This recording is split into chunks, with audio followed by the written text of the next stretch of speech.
Chapter 1696. Hua Yuan had disappeared, and no one knew where he was. How did he disappear? Jiang Pengji couldn't believe it. Hua Yuan, the troublemaker, had disappeared just like that? The surrendered official replied, he had a relapse. He was unconscious and lost. What relapse? It seemed like he had lost his mind. Jiang Pengji was from the future world. She naturally knew that with the medical methods of this era, the result of losing his mind was death. Hua Yuan's ending was not surprising. A person who was conscious and crazy at times, and whose conscious time was getting shorter and shorter, would die in some corner. However, Hua Yuan's split personality, Lu Shi, was a hidden danger. It was best to confirm his death personally to be at ease. Jiang Pengji said, send someone to look for him. If he's alive, I want to see him. If he's dead, I want to see his corpse. The surrendered officials felt uneasy. Hua Yuan, who had already gone mad, made Jiang Pengji pay so much attention to him, but they, who had performed meritorious deeds, were given the cold shoulder. It was really unfair. Of course, they didn't dare to say this out loud. There was no dissatisfaction on their faces. Instead, they became more devout and obedient. Little did they know that Jiang Pengji wouldn't fall for it. She turned her head and said to Wei Ci and the others, these people aren't useful. Let's observe them for a while. If they are obedient, let them do some trivial things. If they don't, let them go home and plant sweet potatoes. Although she hated them, these people could still be used. For example, they could do some trivial things. After all, Jiang Pengji was short of people. Nanchung's land area wasn't the largest among the 5 countries, but it wasn't the smallest either. If the land of the 4 factions of Nanman was included, it would be very significant. Behind the huge area was an urgent need for talents. Jiang Pengji could foresee how busy the following days would be. The original people in each of Nanchung's prefectures had to be screened. Those who could be used would be retained. Those who could not be used would be cleared out and replaced with new people. Because each prefecture had suffered from more than 10 years of war, the people's livelihood had withered, and the farmlands were abandoned. Many government agencies existed in name only. There were even local ruffians and local tyrants who relied on their power to become local tyrants. These were the stumbling blocks on the road to reconstruction. The project was huge. Jiang Pengji decided to deal with Nanchung first before going to Zhongzhou. She let Qiguan Rang and Sun Wen play first. Let's send out a recruitment notice and see how many people come to apply. This was like a recruitment notice. Those who were interested could apply, and those who weren't would just forget about it. However, the recruitment order in ancient times was a serious and sacred event, but Jiang Pengji made it seem like she was recruiting laborers. Job application? Feng Zhen's hand paused. Their lord often spoke terms that others didn't understand, and most of them were her own creations. It wasn't appropriate for them to ask too many questions, so they could only interpret the meaning of the words and understand them on their own. Fortunately, he had a smart brain. Otherwise, he wouldn't be able to keep up with the pace. How does my lord intend to apply for the position? Jiang Pengji had issued recruitment announcements in the past, but the scale was not as large as this one. There were too many secondary people. I'll write a rule for you. According to the rule, issue the recruitment notice and let the applicants prepare their own materials. This will save you the trouble. As Jiang Pengji spoke, she picked up her pen and drew on a piece of paper. If the applicant is qualified, he can be recruited. It's very convenient. There was a huge problem with the employment system in this era. The transmission of information about talents depended on the recommendation of connections. In other words, those with connections, good family backgrounds, good looks would have a higher chance of becoming an official. Those from poor families didn't have this opportunity. They could only recommend themselves to be followers of others and attach themselves to the strong. If they were lucky enough to be chosen, they might have the opportunity to make a name for themselves. Jiang Pengji was in urgent need of manpower. She didn't have the time to dilly-dally. She handed the plan to Fengzhen, who was in charge of the general rules. The specific contents of the recruitment notice were to be drawn up by Fengzhen and a few others. Fengzhen took a few glances, his eyebrows twitching non-stop. "My lord, this isn't appropriate." She was treating talents as if they were cabbages and picky. She even wanted the cabbages to come personally. Jiang Pengji said, "What's inappropriate? I'm pressed for time and short of manpower. The opportunity is right in front of them. It's up to them whether they want to come or not. If they miss this opportunity, who would care about them? It's just a test of their true abilities. If they're afraid of even this, don't come asking for humiliation." Fengzhen was speechless. Sigh, after so many years, his lord's temper was getting worse and worse. Of course, she also had the capital to throw a tantrum. Times were different now. She had 2 countries under her control. Those young people who were eager to become officials had to follow her rules. They had no right to act like they were big shots. Therefore, the recruitment notice this time was written differently. It was almost like the prototype of a company's recruitment in the future. As soon as the recruitment notice was announced, the circle of Nanchung's aristocratic families was shaken again. Was she treating them like cabbages to pick and choose? However, Jiang Pengji had millions of soldiers in her hands. Nanchung's aristocratic families had also suffered great losses in more than 10 years of war. They couldn't contend against her. If they couldn't contend, then so be it. Why couldn't they resist with cold force? Some aristocratic families with high temperament restrained their family members from applying for the job. On the contrary, those with shallow backgrounds wanted to use this opportunity to turn things around. There was no harm in taking the initiative to come to the door and let others pick and choose. Only by enduring the humiliation for a while could they have a bright future in the future. As this was the first time such a recruitment method was used, Wuxia and the others were worried that something would go wrong along the way. Those who were too young and inexperienced would not be able to control the situation. Therefore, they simply took turns to be the interviewers. As Jiang Pengji advanced step by step, they also became big shots in the eyes of outsiders. This decision was beyond everyone's expectations. What did this mean?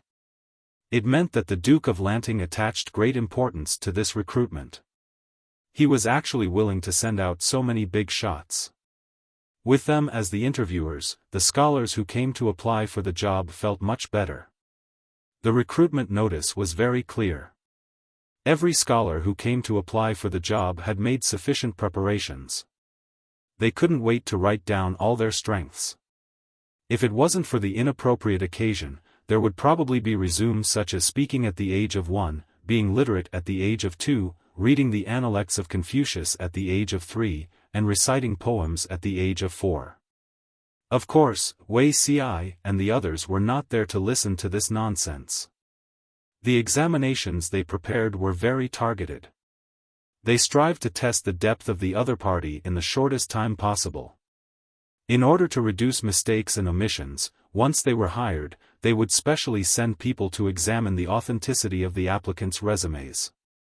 If there was any falsification, it would be a serious crime of deception. A light punishment would be jail time. A heavy punishment would implicate the reputation of the whole family and clan. The ugly words were said first. It extinguished the trend of falsifying resumes. "Why do you come every time? The last applicant had just left." Fengzhen took the time to drink a cup of strong tea to refresh himself. Wuxia asked in return, "Isn't this good?" "It's good. It's not that I'm afraid your body can't take it. If you're too tired." As he said this, Fengzhen glanced at Wuxia's lower abdomen. His gaze was lewd. Wuxia was speechless. He was still flirtatious at this time. He should complain to Wan Xiao when he got back. Wei Xi pursed his lips and did not speak. Feng Zhen was snubbed. He yawned and let the next applicant come in. Not long after, the scholar who was called came in with the attendants. Feng Zhen almost choked on his saliva when he saw it. She didn't have the face and temperament of his lord. Why didn't she dress as a man? Did she really think that they were all blind? Chapter 1697. Compared to Feng Zhen's loss of composure, Wei Xi's reaction was much calmer. He didn't seem to see through the interviewer's clumsy disguise and glanced at the person's resume. The two words Su Chun were impressively in the list. It really was her. What's your name? Wei Xi and a few others took turns interviewing, but Wei Xi came to every class, not because he loved this job, but because he had the advantage of foresight compared to ordinary people.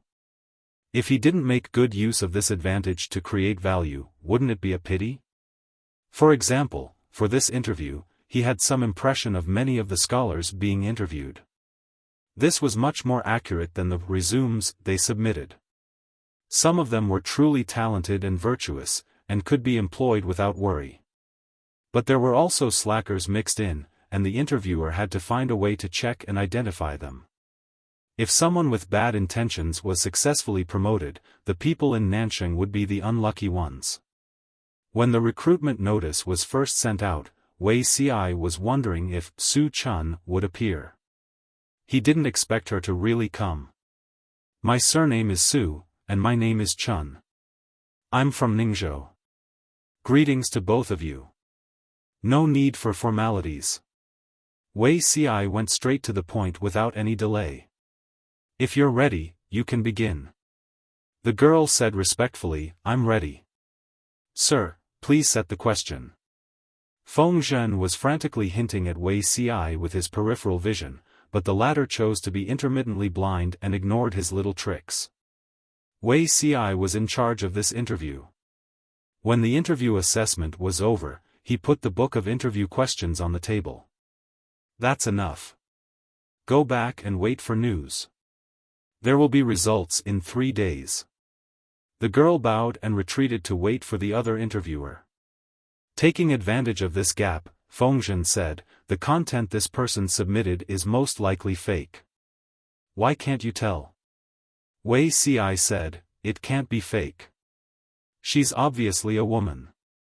If she really wanted to become an official, no one would stop her if she wore female clothes. Why did she disguise herself as a man and deceive us? Feng Zhen didn't understand. The recruitment notice didn't say that talents had to be male. Why did she have to be so careful and come up with an alias?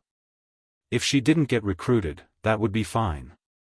But if she did, her resume would be easily found out to be fake. Wei Xi said, this woman's name is Miyu. Su Chun is her first name. So what if he was dressed as a man? She did not say that she was a man. There was no written rule in this world that said that women had to dress as women and men had to dress as men. It doesn't matter if the name is fake, as long as the person is real. Back then, his lord had also used this kind of sophistry to absolve herself from deceiving the world by dressing up as a man. One could have double standards, but double standards could not be a slap in the face to his lord. When Feng Zhen heard this, he could not help but look at Wei Xi with a complicated expression. You know this woman? Otherwise, how would you know so much? With the lord, he still had the guts to pay attention to other women. Was he tired of living? Without raising his head, Wei Xi said, observing the stars at night and calculating with my fingers, I'll know. Feng Zhen was speechless. Wei Xi had used this lousy excuse for many years. Even if he was not sick of it, others would be sick of it.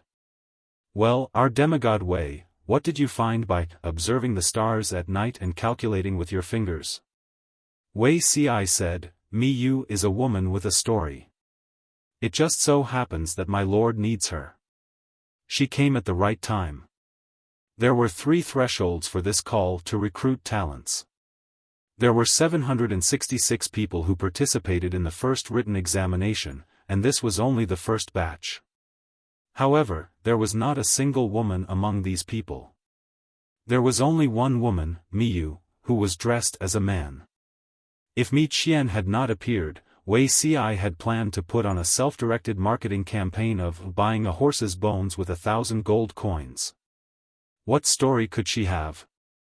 You'll find out in the future. Wei Ci's tone softened as he spoke on behalf of Miyu. Not to mention anything else, just the fact that she was able to walk up to us is already not easy. You're right. Fengzhen recalled the rules of the call to recruit talents and nodded in agreement. It must have been hard on these scholars. The interview was the last stage. The first 2 thresholds were submitting one's resume and written examination.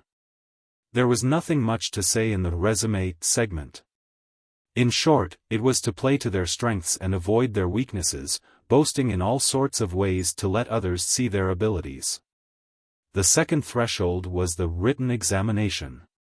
It was not long, and there were only 10 questions. Due to the limited space, there were no complicated and vast collections of classics and history. Moreover, 10 questions would not be able to test the true background of the candidates. Under their Lord's suggestion, they changed the exam to 9 practical questions and a semi-proposition, which was a discussion of an essay. The questions were not difficult to understand. Any child who had studied for 2 or 3 years would be able to understand what the questions were about. However, it was not easy to score high. Many scholars who came to participate in the examination came in full of confidence and left with a confused look on their faces. At the same time, they cursed in their hearts. What were they testing on? The style of the examination questions was strange. It was not easy for scholars to cheat. For example, there was a murder case in a county. The victim was a woman, and the perpetrator was her husband. The 2 of them had a pair of children. The children were underage. Usually, it was the woman who did the housework, took care of the children, and served the in-laws. However, the mother-in-law was dissatisfied with the harsh nature of her daughter-in-law, who argued and hit people. Therefore, she urged her son to kill his wife and remarry. If the examinee was the county magistrate, how would the case be judged? What was the reason? Apart from this, there were also hypothetical questions such as, how to deal with the collapse of the embankment in a certain place, how to pacify the civil unrest in a certain place, as well as, the situation after the defeat of the Nie family in Zhongzhou, when will the Duke of Lanting send troops to Zhongzhou, and other conjectures about the current situation. There was no fixed answer to such questions. They had to speculate and prove from many aspects and details. It seemed that no matter how they answered, they would be lacking. If it was a simple answer such as, sentence a certain person to death, use a large number of troops to suppress the rebels, recruit corvée to build the embankment, there was no need to look further. Such examinees would definitely be eliminated without any suspense. Only those who passed the written examination, which was physically and mentally tormented, could participate in the final interview. If the scholars even passed the interview, they would be conscripted. This was the first time such a selection system had been used in Nansheng. Many scholars shouted about how bad Jiang Pengji was while they participated in the written examination, which was physically and mentally tormented. In comparison, the difficulty of the interview was not that great. They could also see the big shots. Whether it was the written examination or the interview, Mi Qian's performance was quite outstanding. She might even be able to get into the top 3. As a red dot in a sea of greenery, her information was presented to Jiang Pengji for her to read and decide. Jiang Pengji looked through it carefully, especially Mi Qian's examination paper. She looked through it repeatedly. Zisher, what do you think? She put aside Mi Qian's examination paper, resume, and the comments of the 2 interviewers during the interview. Fengzhen said, after discussing with Zixiao, we have decided to recommend her. Chapter 1698. The first question on Me Too's test was written by Feng Zhen. The main idea was how to fix the collapse of a certain river bank. Some of the candidates' answers were very superficial. When asked how to fix the river bank, they answered honestly. Some of their answers were very imaginative. Me Too's answers were very detailed and practical. Not only did she describe in detail how to fix the river bank, but she also mentioned various hypotheses, such as whether the collapse of the river bank was caused by human factors, if it was, how to deal with it, how to deal with the flood after the river bank collapsed, how to restore the lives of the people in the county after the flood passed through. She even simulated the cost of disaster relief for each step. She completely put herself in the role of the virtual character in the question. She considered all aspects from the character's point of view. One question was written on 2 pieces of paper, but the dense words made it very enjoyable to read. Feng Zhen and the rest didn't come up with these questions to select candidates who could answer them. They wanted to select people who could govern the various counties. It was obvious that Me Too's answer was correct. Her answer was beautiful. Her style was fundamentally different from other flirtatious people. Other than this question, she answered the other 8 questions well. The best was still the last question. The others only had 5 or 6 answers, and some had 11 or 12. She was the only one who had 23 answers. Having a lot of answers didn't mean that she was weak. On the contrary, her questions were all practical. She was capable and was recommended by both Wuxia and Feng Zhen. Naturally, Jiang Pengji would add her to the list. If she made any achievements, she could be trained as a key talent in the future. But, since her real name was Me Too, why did she use the fake name of Su Chun? Was it because a woman's identity wasn't as convenient as a man's? Jiang Pengji's interest was piqued. She planned to send someone to investigate and see if there was any inside information. Feng Zhen accepted the order and retreated. He would rest for the night and continue his shift tomorrow afternoon. Such a woman should be quite famous, Jiang Pengji said. But how did Zixiao know her real name? Although he asked with a smile, Weixi's desire to live sounded the alarm. My lord, you are asking the obvious. It's because Me Too was your colleague in your previous life. You can only recognize her in this life. Jiang Pengji smiled. Colleague in my previous life?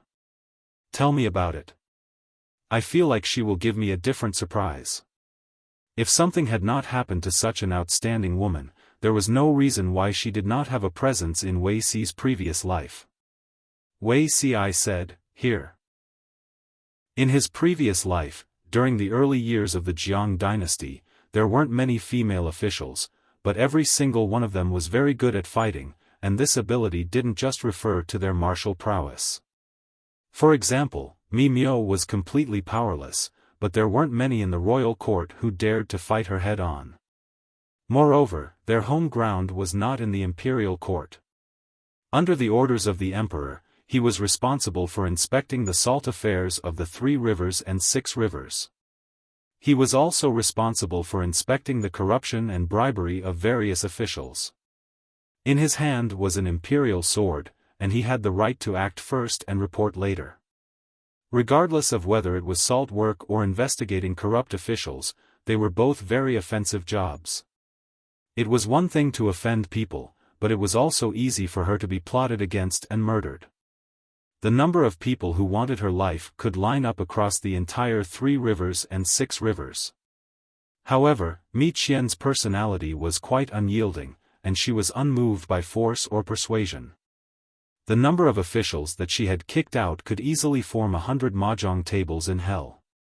Such a valiant woman naturally had a glorious battle record. Bai Yuexia became the Minister of Works, and before her retirement, she sent her portrait to the Golden Scale Pavilion's Heavenly Craftsman list. Mi Qian, on the other hand, was conferred the title of Marquis and sent her portrait to the Civil Official list. Among the 3 lists of Civil Official, Military General, and Heavenly Craftsman, the civil official list was the most difficult and competitive. For her to be able to get a place and not be at the bottom, it showed how good she was at fighting. If Mi Qian hadn't appeared on her own, Wei Ci would have gone to look for her. In the live broadcast room, Salted Fish had already accepted the setting of Wei Ci's rebirth as the female lead, and was listening to the gossip with great interest. Lo Ciji Lianmeng, this Miss Mi Qian is too unyielding. Can't think of a name, I'm crazy cheering for this miss, I can't wait to see her. Dongfeng Express, I'm suddenly very envious. If there were such dynasties in our history, the living conditions of women probably wouldn't be so difficult. Miss Mi Qian could make countless people kneel and call her daddy in the modern world, let alone in ancient times. Burning snow, don't be envious of others. Our ancient history also had many strong and handsome women, but very few people promoted them. Haha, although it's very good, I still think our streamer is the best. Apart from the bullet screen, many Salted Fish also asked Jiang Pengji to pay attention to Wei Ci. After all, the sign of a man's love shifting was that he developed a strong interest and appreciation for another woman. Actually, the Salted Fish's worries were unnecessary, and Jiang Pengji didn't take it to heart. Then do you know why she appeared in men's clothing? Wei Ci said, My lord, you may not know, but the female officials in the imperial court in your previous life almost all had a common characteristic. Jiang Pengji frowned and asked tentatively, could it be marriage? Wei Ci nodded. This was indeed a pity. Family had a special meaning for women. Bearing the pressure from the secular world, breaking through the shackles of the family, and walking step by step to a height that countless people couldn't reach, not only required great strength, but also a strong heart. Otherwise, they wouldn't have been able to hold on long ago. Bai Wuxia married Shi Zhong and divorced in the end. Mi Qian was similar, but she was more decisive. Jiang Pengji said, continue. Wei Ci said, Mi Qian was from the Ningzhou of Nansheng. She was born into wealth since she was young, and her parents were famous scholars and beauties in Ningzhou. However, they met with an accident when Mi Qian was 7 or 8 years old. They contracted the epidemic and died. Mi Qian was entrusted to other relatives to take care of. But, she was an orphan after all. Even if she was born into a good family, she couldn't help but be treated coldly. After Mi Qian reached marriageable age, she married her first husband, who was of a similar age, according to the marriage agreement left by her father. The two also lived in harmony for a period of time, but this husband was weak and had a chronic illness from his mother's womb. He died of illness in less than 2 years because of a cold. Mi Qian was a widow for 2 years, and under the decision of her relatives, she remarried.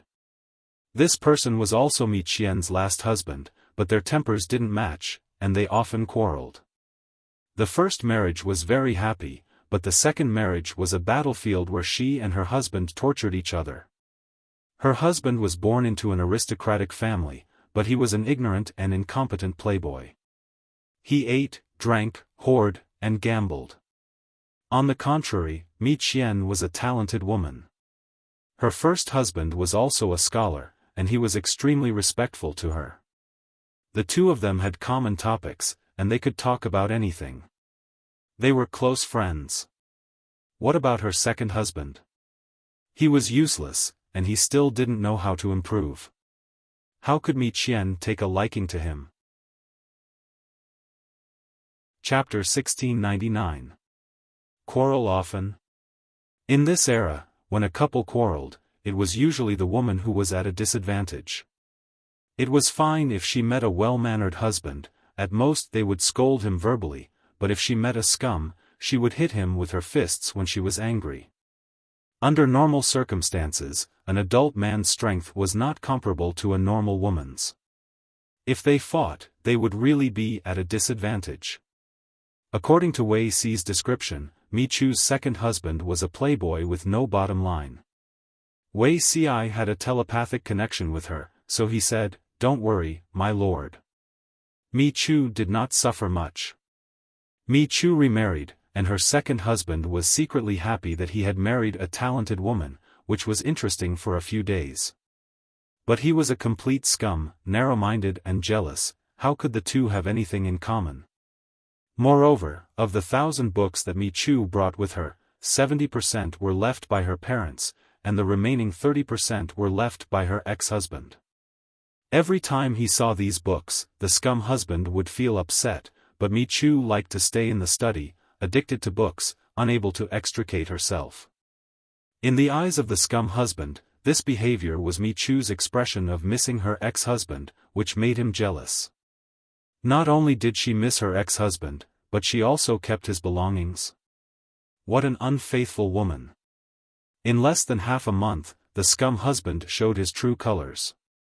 His friends even added fuel to the fire, mocking him for marrying a widow, and some said that Mi Chu's ex-husband was white moonlight, and he was worse than shit on the ground.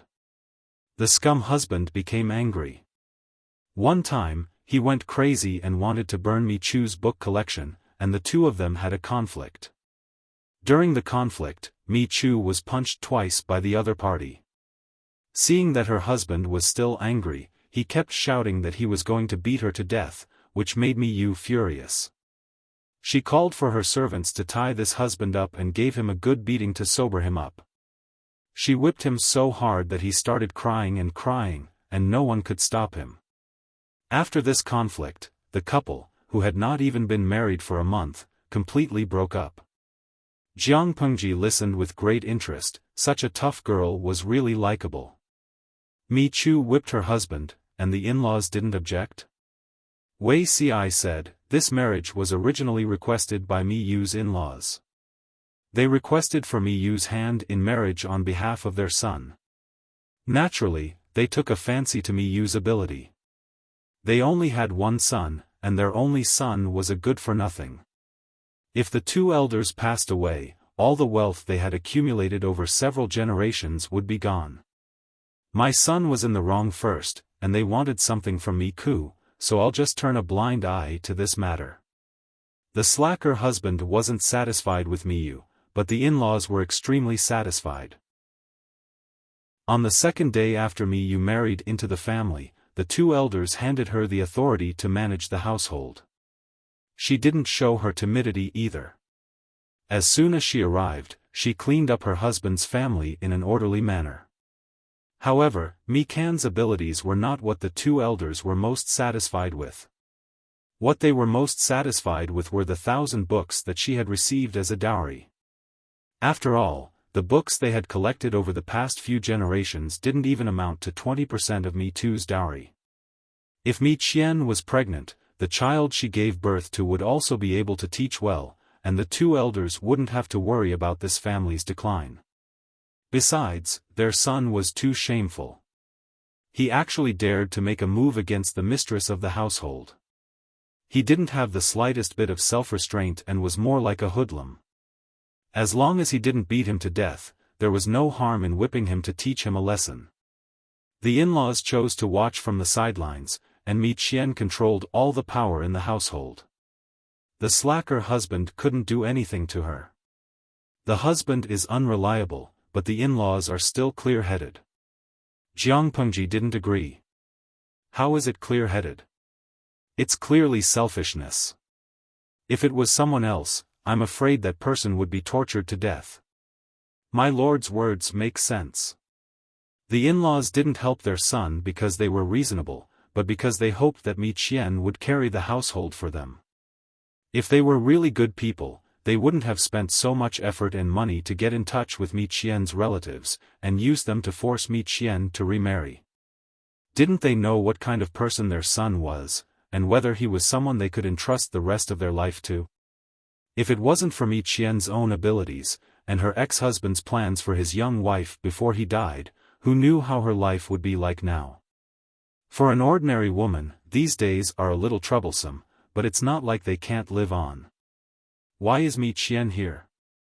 Wei Ci smiled. Didn't my lord say that she's an ordinary woman? Mi Qian wasn't an ordinary woman, and she couldn't tolerate her idiotic husband forever. I don't know Mi Qian's motive for becoming an official in this life, but I know a little in my previous life. Her Majesty entered Nansheng, and it was time for her to use people. Mi Qian's in-laws felt that this was a good opportunity, so they coaxed and pestered her to teach their son more, and they used some connections to get their son a small official position. Mi Qian did as she was told, but her husband was a good-for-nothing, and the more she forced him to learn, the more he refused. In the end, he even insulted Mi Qian, saying, "It's a shame for a husband to be a woman's teacher." In a fit of anger, Mi Qian said, "I'm so stupid, if I become an official, it'll be as easy as taking something out of my pocket." When Mi Qian said that, the slacker husband was unwilling. "What, is Jiang Pengji your father or your mother? You can become an official just because you say so? Do you think the government office is your family's vegetable market? If you, a woman from the inner house, can become an official, I'll kneel and eat this bamboo scroll." Intelligence limited the slacker husband's imagination. Mi Qian sneered and packed her luggage to participate in the recruitment. She used her ability to show her husband what it meant to take something out of his pocket. Before she left, she even asked the kitchen to study the dishes on the bamboo scroll. She wanted to see the idiot swallow the bamboo scroll with her own eyes. It was because of this reason in my previous life, and it's probably the same in this life. Jiang Pengji was amused. This reason is quite unique. Did she dump her husband in the end? Wei Ci said, that person was old and frail, so he was forced to divorce by Mi Qian. In societal terms, Mi Qian had enough of this idiot. When she was young, at least she had a face to look at. If she wanted to die, then so be it. She endured it. She was so brainless now that she was old, and she was an eyesore. If she got rid of her earlier, she would suffer less and live a few more years. Jiang Pengji looked at the screen full of 666 and laughed involuntarily. It would be a blessing to be as innocent as a salted fish.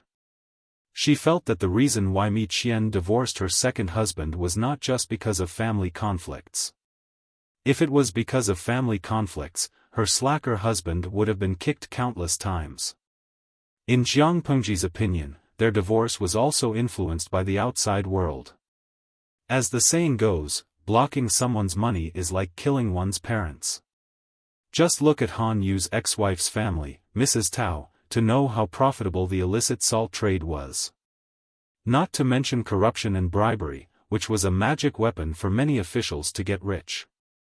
Cutting off these two paths was as good as cutting off their path to survival. Of course, they would hate Mi Qian. They couldn't wait to use a magnifying glass to find the dirt on her and then pull her down. If they couldn't find the dirt on Mi Qian, then they would find the dirt on her husband. Mi Qian wanted to stabilize her official position and protect her family, so it was a good choice to cut off the relationship with the divorce. Chapter 1700. Madam, you're back.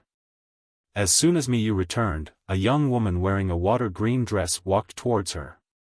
The woman had her hair combed into a bun, her eyes were filled with lust and her lips were curved into a smile, a bright and gentle light shone in her eyes. The woman raised her hand to help her remove the heavy things on her shoulders, looking very virtuous. "This servant has already ordered someone to prepare hot water, why don't Madam go and wash up first? Master is waiting in the room, his temper still hasn't calmed down." Mi Yu curled her lips in her mind. "I understand." The woman brought a neatly folded set of women's clothing to Mi Yu, helped her wash up, and helped her dress and comb her hair. Not long later, the woman who was originally dressed as a man became a beautiful married woman, but her lips were habitually pressed down, her eyes were silent, looking a little serious. "How did Madam's test go?" The woman knelt down and helped Mi Yu tie her belt into a bow, carefully adjusting its position and smoothing out the creases. "Not bad, I have some confidence." "Right, why is he here too?" The woman teased, "He's probably worried that Madam will really let him eat the bamboo scroll." Mi Yu replied, "I'm not joking with him. After tidying up the room, Mika went to the main hall. Before she even entered the room, she saw a pale-faced gentleman sitting in the room. If one only looked at his appearance, the man could be considered above average.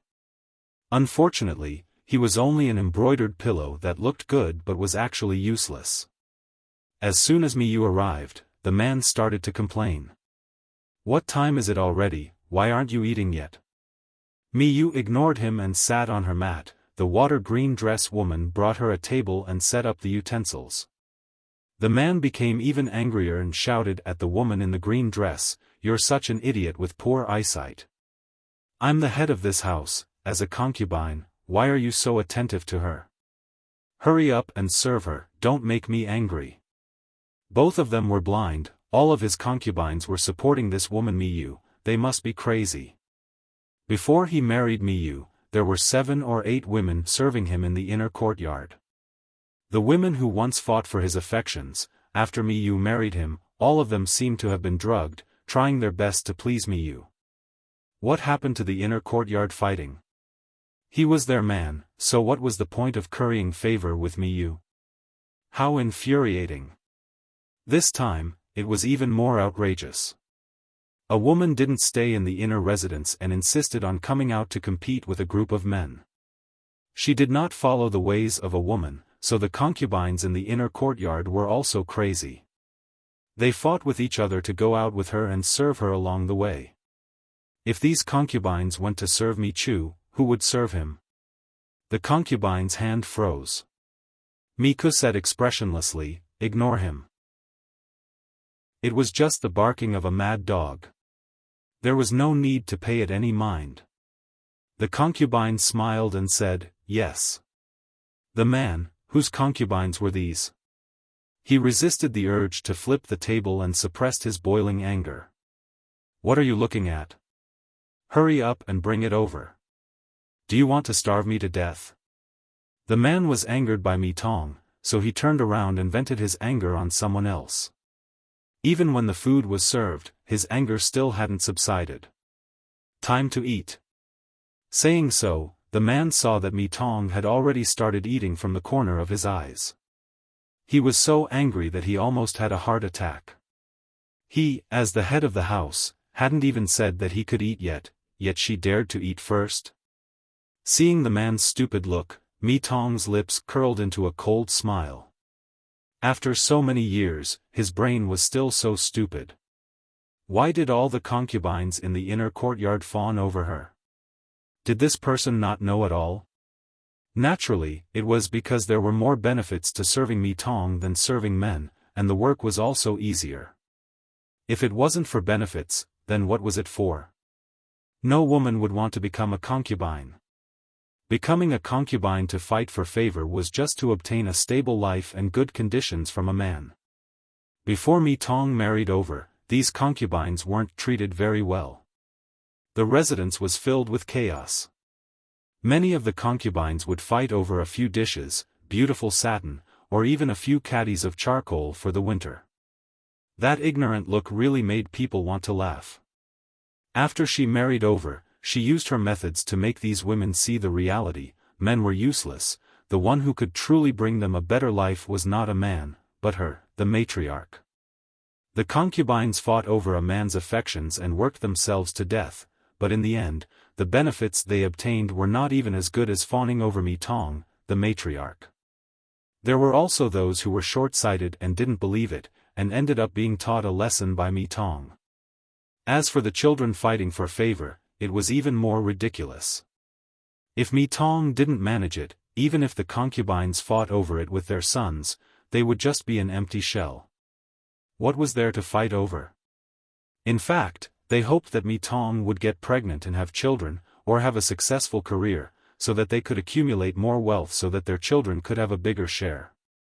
After all, the so-called head of the house couldn't be relied on at all.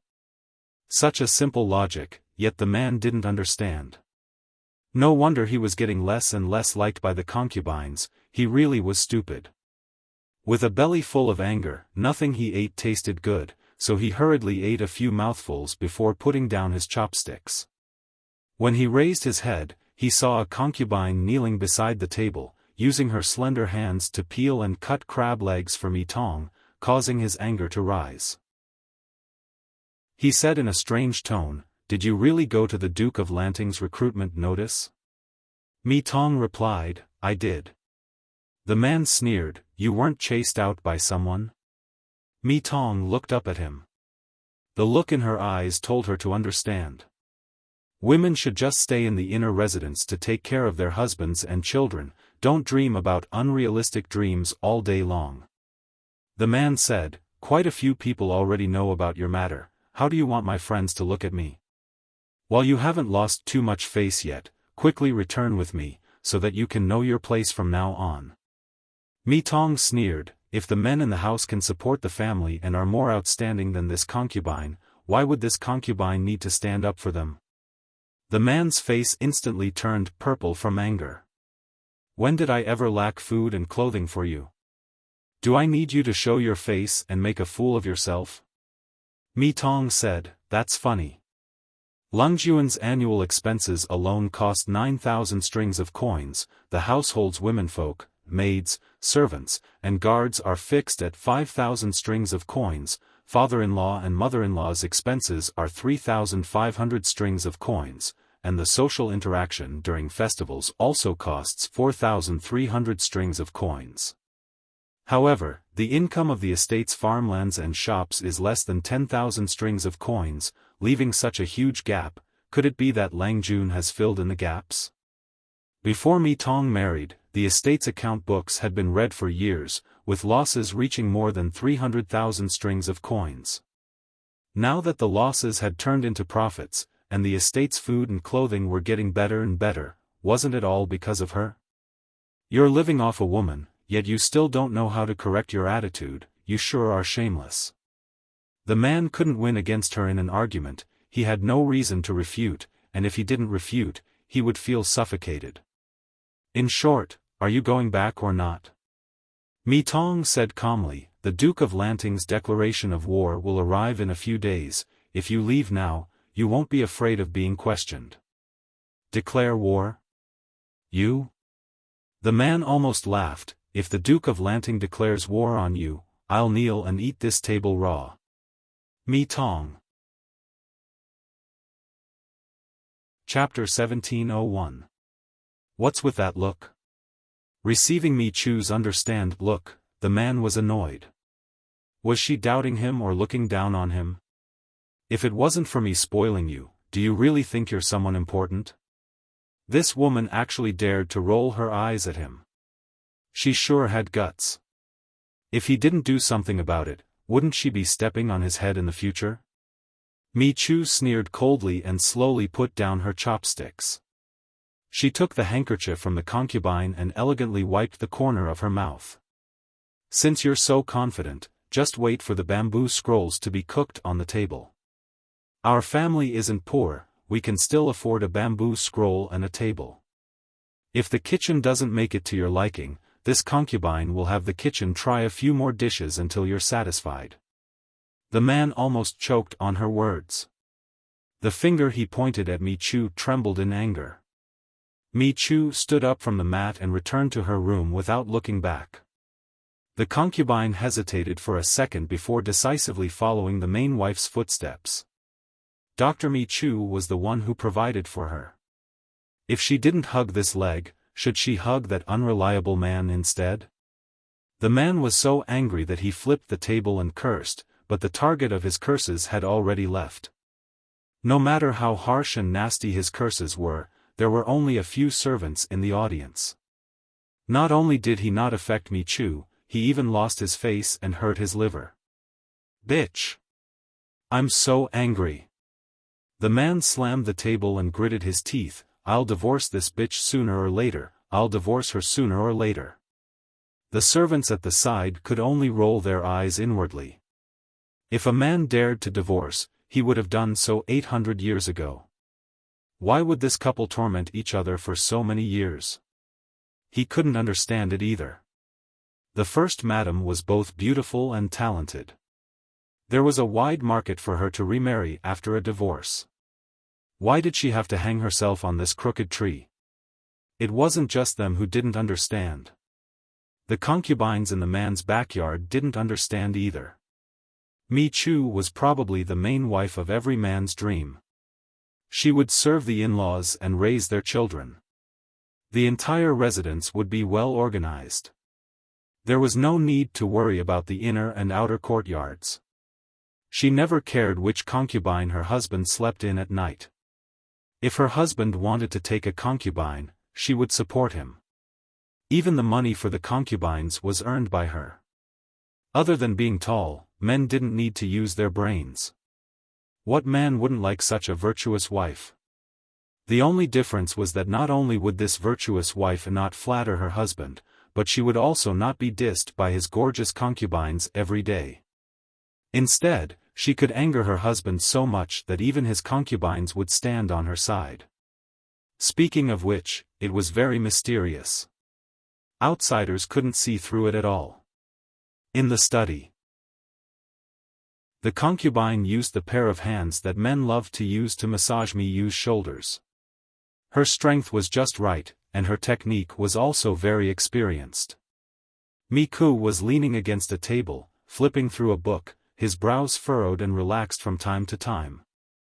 The concubine couldn't help but advise, "Why doesn't Madam talk to Master?" Mi Chu flipped a page and replied without even lifting her eyelids, "What do I have to discuss with him? Saying too much would only anger oneself. Anger would harm the liver, and liver harm would shorten one's lifespan. For the sake of such a man's slow suicide, she was lucky." The concubine said, "Old Master always makes Madam angry, and Madam is also vexed. Why don't you pacify him so that he won't disturb your studies?" Mi Yu sneered, "Is he even worthy?" The concubine, thinking back to her own master's conduct, "Fine, he really isn't worthy." There is one thing that this concubine doesn't understand. If Madam is willing to answer, why don't you help this concubine? Mi Yu said, "What is it?" The concubine said, "Madam is talented and beautiful, and you are also young. If you divorce and remarry, you won't have to worry about not being able to find a man of your caliber, so why waste your time on Master? Madam treats us well, and we are not ungrateful. We naturally hope that Madam can be better. As for Master, he isn't all bad, but he can't compare to those young talents. How could other people have so many concubines in their backyards?" Now that she was the wife of a scumbag, she had to put up with an idiot wandering around in front of her every day. Mi Yu's lips curled up into a faint smile. She said, "To me, no one in this world can be him, so it doesn't matter who I marry." Back then, if it wasn't for her shameless relatives using extreme methods to force her to marry someone else, she planned to be a widow for the rest of her life. Since her current husband couldn't affect her no matter what he did, what difference was there between a divorce and a divorce? After so many years, she had already accepted reality, and didn't want to suffer anymore. If she divorced, there was no guarantee that her so-called maternal relatives wouldn't force her to marry again for benefits. Of course, the current her wouldn't give those people the chance to harm her. The concubine knew very well who the Mi Yu was talking about was, Mi Yu's ex-husband, who was rumored to be a gentleman. Also, there's nothing bad about him taking more concubines. Mi Yu's words were out of the concubine's expectations. Would there be a wife who liked her husband taking concubines? There are many beautiful things in the world, but they can't compare to beautiful women. Each and every one of them is more beautiful than flowers, beautiful and young. Just by standing there, they are already a painting. Mi Yu smiled. You guys always have your own skills. For example, you can always massage the shoulders and back just right. Usually, when you sit and read too much, your neck and shoulders hurt. With just a little massage, how can your days not be beautiful? Yunyang has a yellow voice, and I like to listen to her singing in the backyard in the early morning. Her mood will be good for the whole day. Xiaofan can dance in the sky, and her figure is beautiful. Pig trotters liked beautiful and talented concubines. He spent a lot of money to redeem several of them from brothels. You liked them too. Rather than saying that these concubines were men's, it was better to say that they were raised by you. Of course. You seemed to have thought of something, and her voice was filled with self-mockery. In this world, women are the most difficult. If he takes one more concubine, won't he have one more place to stay? There are pros and cons, and fortune and disaster depend on each other. It all depends on what the people involved think. No one knew that when she was young, she hated the existence of concubines the most, and she scoffed at this twisted logic. However, times had changed, and the world was different. Nansheng had experienced more than 10 years of war, and there were many women who had suffered misfortune. She had seen too many naked corpses in the wilderness, their corpses covered in maggots, and the scenes of being exposed to the wind and sun. For most people, living was not easy, so they had no right to be picky about how they lived.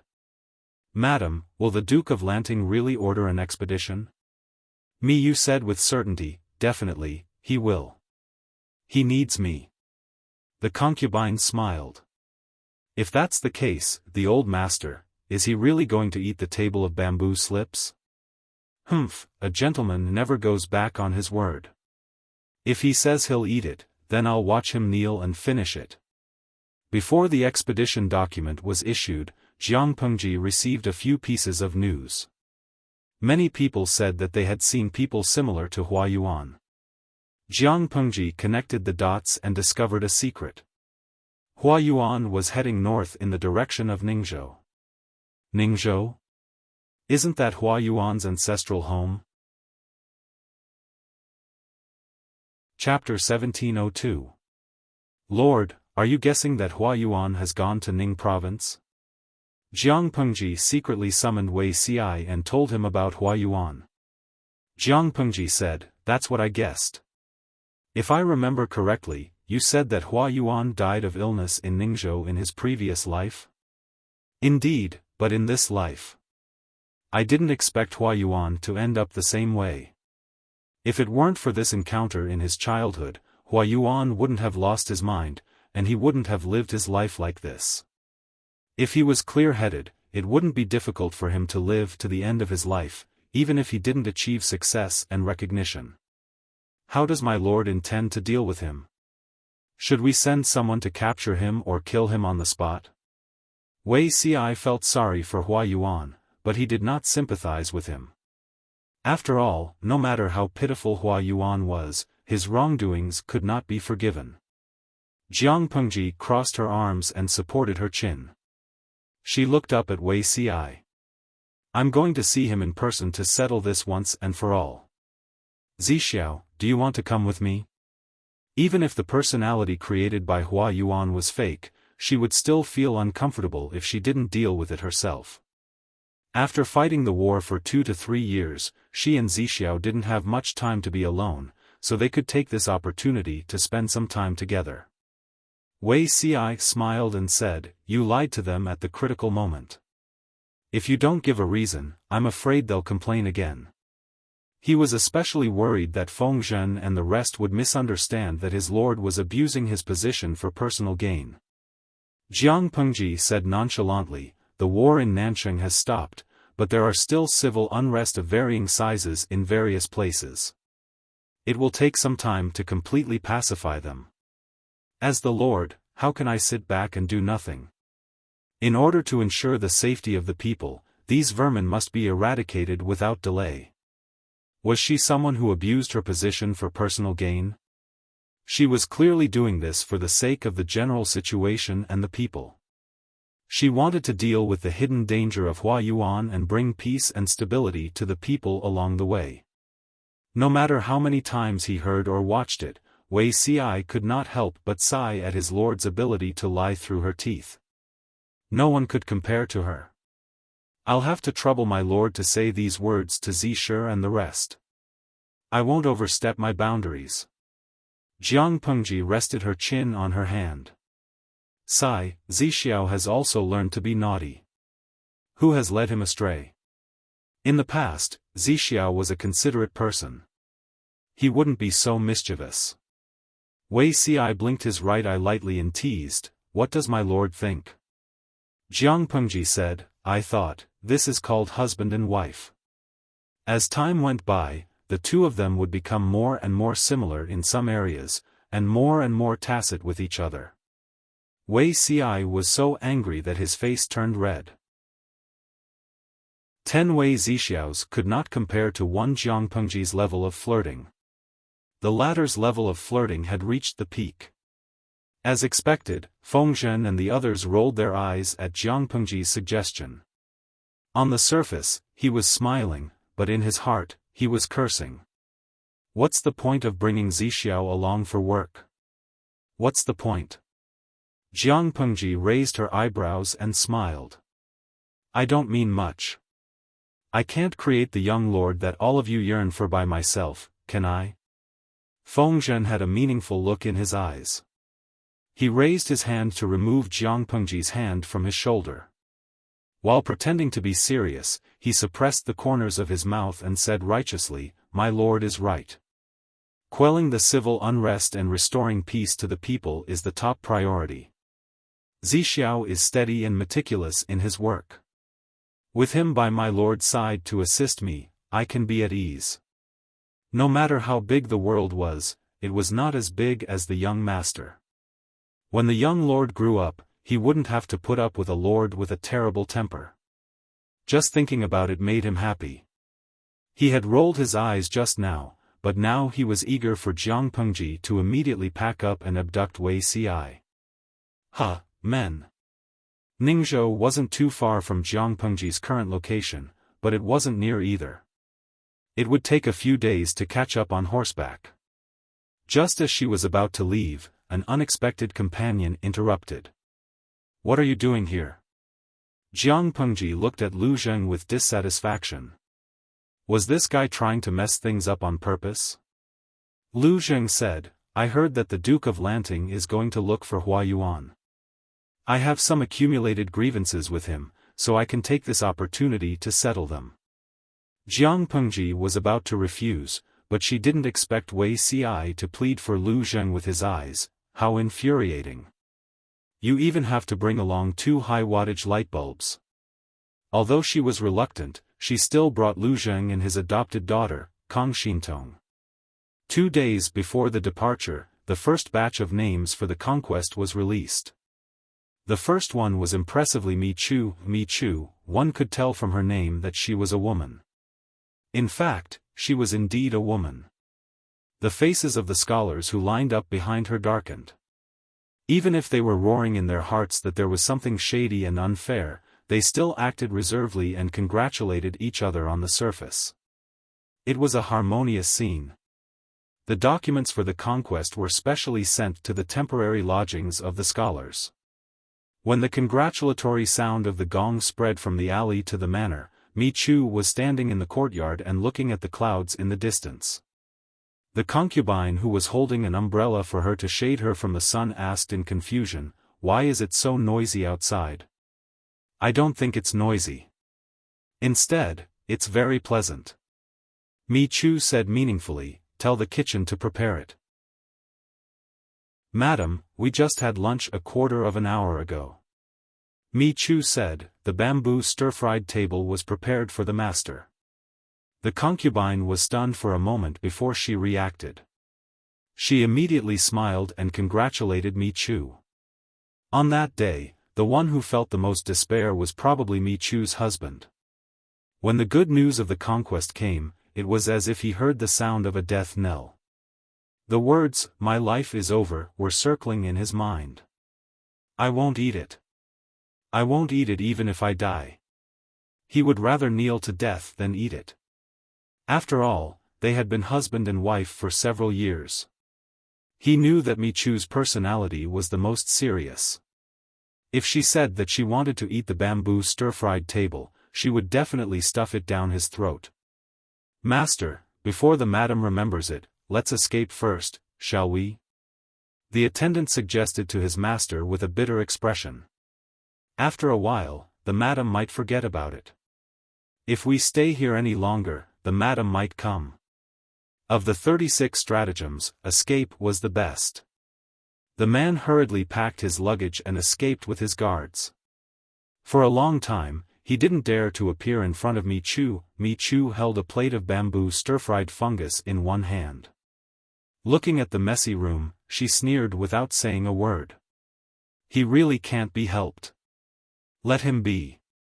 After this incident, he should be able to rest for a while. The concubine watched from the side with cold sweat dripping down her back. Once again, she was impressed by her madam's strength.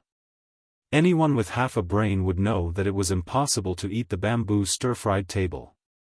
Yet, her master took it seriously. Not only did he take it seriously, he even ran away in fear. The news of Mi Chu being at the top of the list flew out as if it had grown wings. Letting a madam rank above me is a great humiliation. Who was Mi Chu? A madam in the inner chamber. He had studied hard for more than 20 years. How could he be inferior to a madam?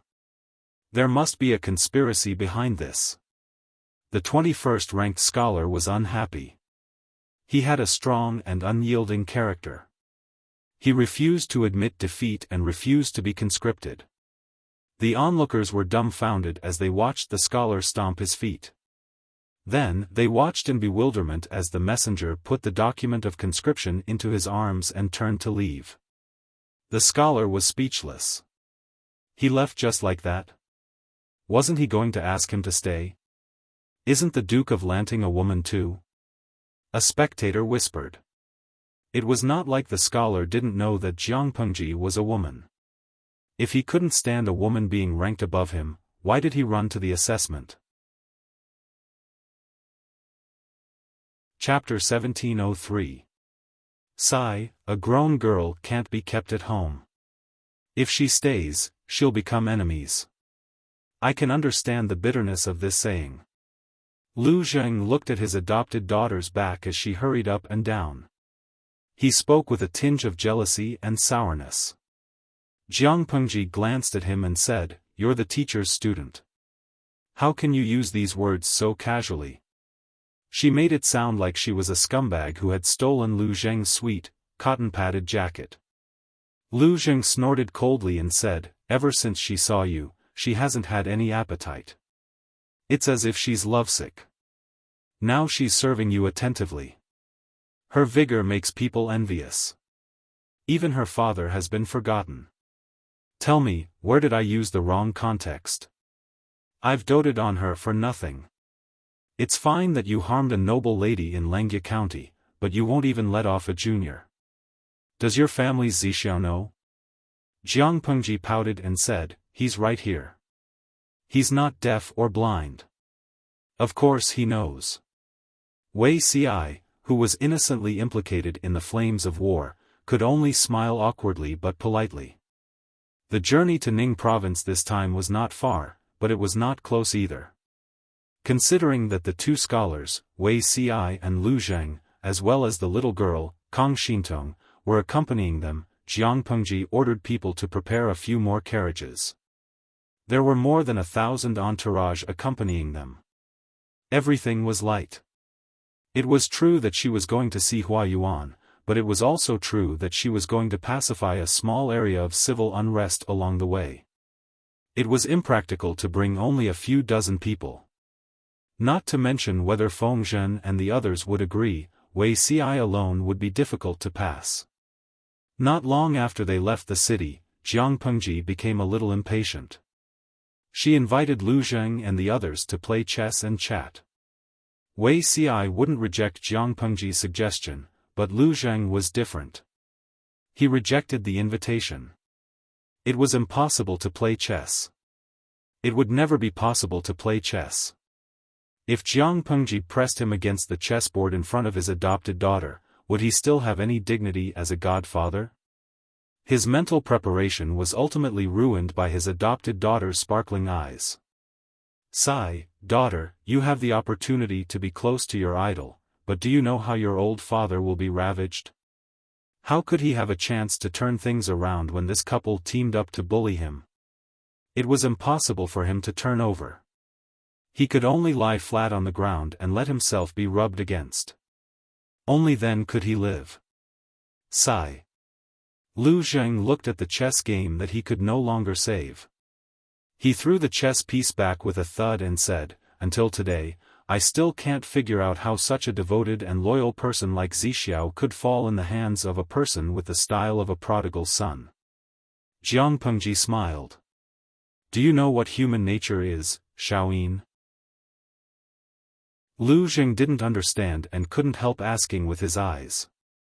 "It's human nature to repeat and repeat. You say the same thing every time you see me. Even if you're not sick of it, I'm sick of it. Zixiao is your shitty, not your daughter. You're like an old father whose daughter has been snatched away. As soon as you see your son-in-law, you grab hold of him and repeatedly warn him, grieving over and over again. Sigh, God, please open your eyes and let you only have a son in this life. If you give birth to a daughter, when your daughter marries, wouldn't it be equivalent to digging out your heart? You don't know how sad you would be." Lu Zheng, this curse was too vicious. Lu Zheng was a little regretful at this moment. Why did he follow her? Jiang Pengji seemed to have taken the wrong medicine. She attacked him accurately every few days, so much so that Lu Zheng began to doubt his life. At the thought of having to face such a lord for the rest of his life, Lu Zheng suddenly felt that his life was gloomy and he couldn't see a trace of light. Wei Ci couldn't help but say a few good words for Lu Zheng. Jiang Pengji wrapped her arms around his neck and laughed softly. Her warm breath hit the sensitive part of his neck. Even if he wasn't embarrassed, it was difficult for him to restrain his physiological reaction.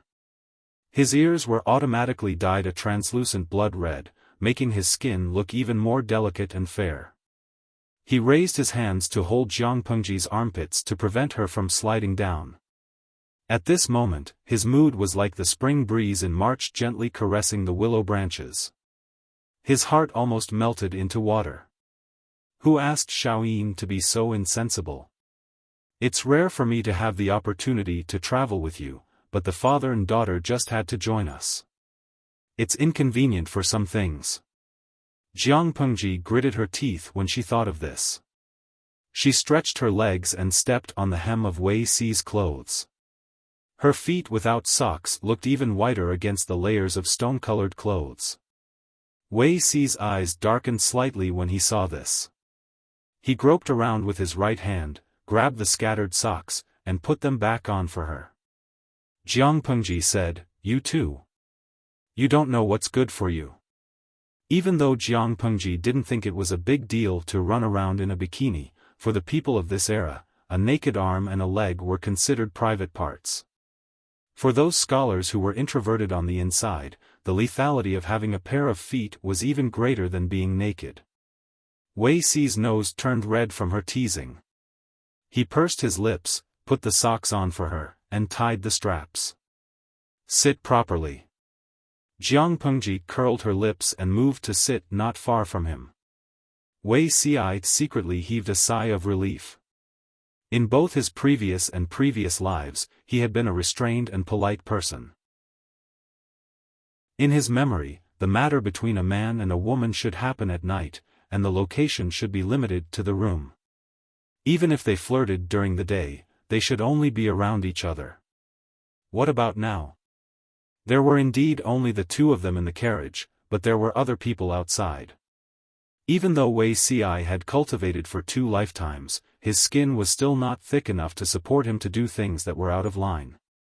Jiang Pengji looked at Wei Ci's red earlobes and the thin layer of sweat on the tip of his nose. She couldn't help but smile.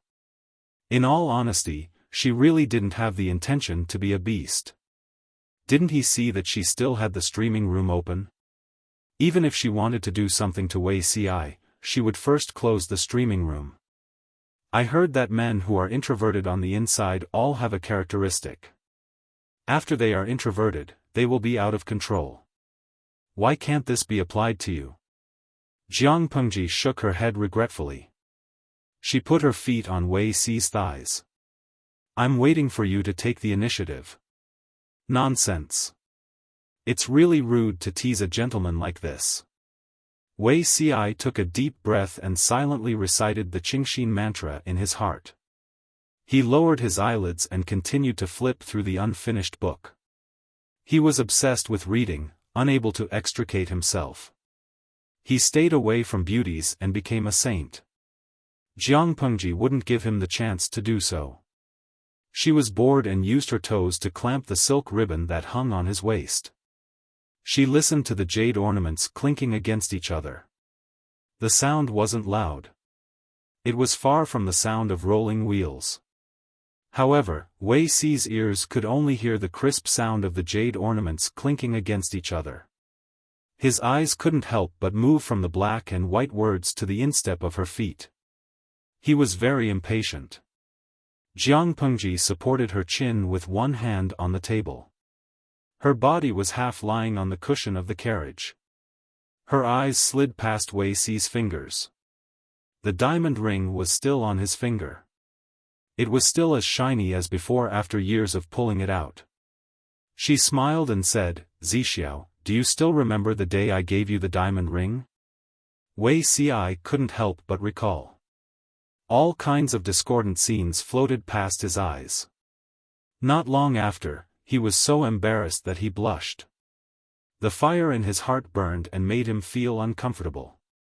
If he couldn't suppress the Qingxin mantra once, he would recite it again. Wei Ci didn't dare to look at her. Chapter 1704. Get a new batch? These words played in Wei Ci's mind over and over again. His previously calm expression turned into one of embarrassment. Both of them were well aware of what to get. Jiang Pengji could say it openly, but Wei Ci, who was a serious person, found it difficult to say it. Nonsense. Wei Ci forced himself to calm down and scolded her in an embarrassed voice. It was as if he was afraid that the walls had ears and could hear their private conversation. It's improper to have sex in broad daylight. Be more serious, don't let others see. After saying that, he raised his hand and put the book aside. With his sharp eyes, he saw that Jiang Pengji had taken off the socks that she had just put on. He grabbed the socks with one hand and grabbed her swaying feet with the other, putting them back on with a serious face. This time it was a dead knot. Let's see how she can get rid of it. Wei Zixiao, you're really hopeless. Jiang Pengji saw that he was still pretending to be a gentleman. She wailed and leaned back. She kicked his thigh with the tip of her foot to vent her anger. Of course, Wei Ci was a real porcelain beauty. She did not dare to use too much strength, lest she accidentally cripple him. Rather than saying that she was venting her anger, it was better to say that she was provoking him or scratching an itch through one's boot. The salted fishes could not stand it anymore. Although Jiang Pengji had a sense of propriety in her actions were not excessive in the salted fish dimension, considering Wei Ci's identity, the salted fishes could not help but break out in cold sweat for him. Killing someone was just a matter of nodding one's head to the ground. Jiang Pengji's method of torturing Wei Ci was to make him suffer a fate worse than death. Tudu Feiqiu, Zixiao is unlucky to meet the streamer. How can a man with high moral standards withstand such provocation? Yi Mancheng Mao, this is probably Liu Xiaohui. I feel sorry for Zixiao just by looking at him. Canteen Daffin Auntie, Beauty Ci used his strength to tell everyone that he is a man with integrity. Indeed, he did not move an inch. Everyone was an adult. Some things were tacit. Not to mention that most of the people in the streaming room were experienced drivers. Each one was dirtier than the other. They dared to guarantee with their integrity that these idle fishes were definitely looking for traces of the small tent. Jiu Yuan Buyuan, staring at the crotch of a cat, not moving at all. Pfft, the ancient god's attainments in Chinese are indeed beyond our reach. You guys are so dirty that it's scary. The host is so petty and easily jealous. Aren't you afraid that she'll close the live broadcast room out of jealousy? What was a jinx? This was probably a jinx. Just as this salted fish finished speaking, the live stream's screen went black. Jiang Pengji used her strength to demonstrate how petty and jealous she was. Those who coveted her were not afraid of being served by the god-slaying sword. After walking for a while, they arrived at a slightly run-down relay station before the sun set. Because of the war, this relay station had been abandoned for almost half a year, but it was still habitable after some cleaning. Jiang Pengji used a clumsy excuse that there was only one room in the post station to let Lu Zheng and Kang Xintong sleep in the carriage, which baffled them. There was only one room in the relay station? Did she come up with such a clumsy excuse with her toes? However, the situation was stronger than he was. Lu Zheng could only swallow 10,000 curses in his heart, not to mention how aggrieved he was. People in ancient times did not have much entertainment. Once the sky turned dark, they would wash up and sleep. The rich could still light a candle and sleep later. Jiang Pengji was not a poor person. Lu Zheng had pledged allegiance to her, so he would not be unable to even light a candle. Thus, he lit a lamp and read for a while. At the same time, he checked on Kang Xintong's learning situation for the day. As a strict godfather, he was very strict with his child's education. After a day's journey, the carriage was also bumpy. Kang Xintong was naturally very tired, but she still forced herself to take the test and prepare for the next day's lessons. After burning 2 oil lamps, Lu Zheng saw that Kang Xintong could not take it anymore, so he sent her back to her carriage to sleep. Lu Zheng was an adult, so he was more energetic than a child. He was not sleepy yet. He wanted to find Wei Ci for a chat, but he realized that Wei Ci was not in his carriage. Lu Zheng? Where did Wei Zixiao go? He asked a few retainers who were on night watch. Some shook their heads and said they did not know, while others said that Wei Ci had just left. Lu Zheng's first reaction was that something had happened to Wei Ci. Then, he thought of another possibility. He looked in the direction of the relay station, and his face was as colorful as an overturned seasoning plate.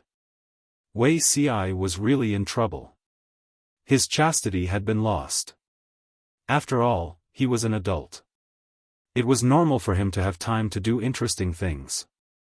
However, Lu Zheng felt awkward when he thought of their relationship.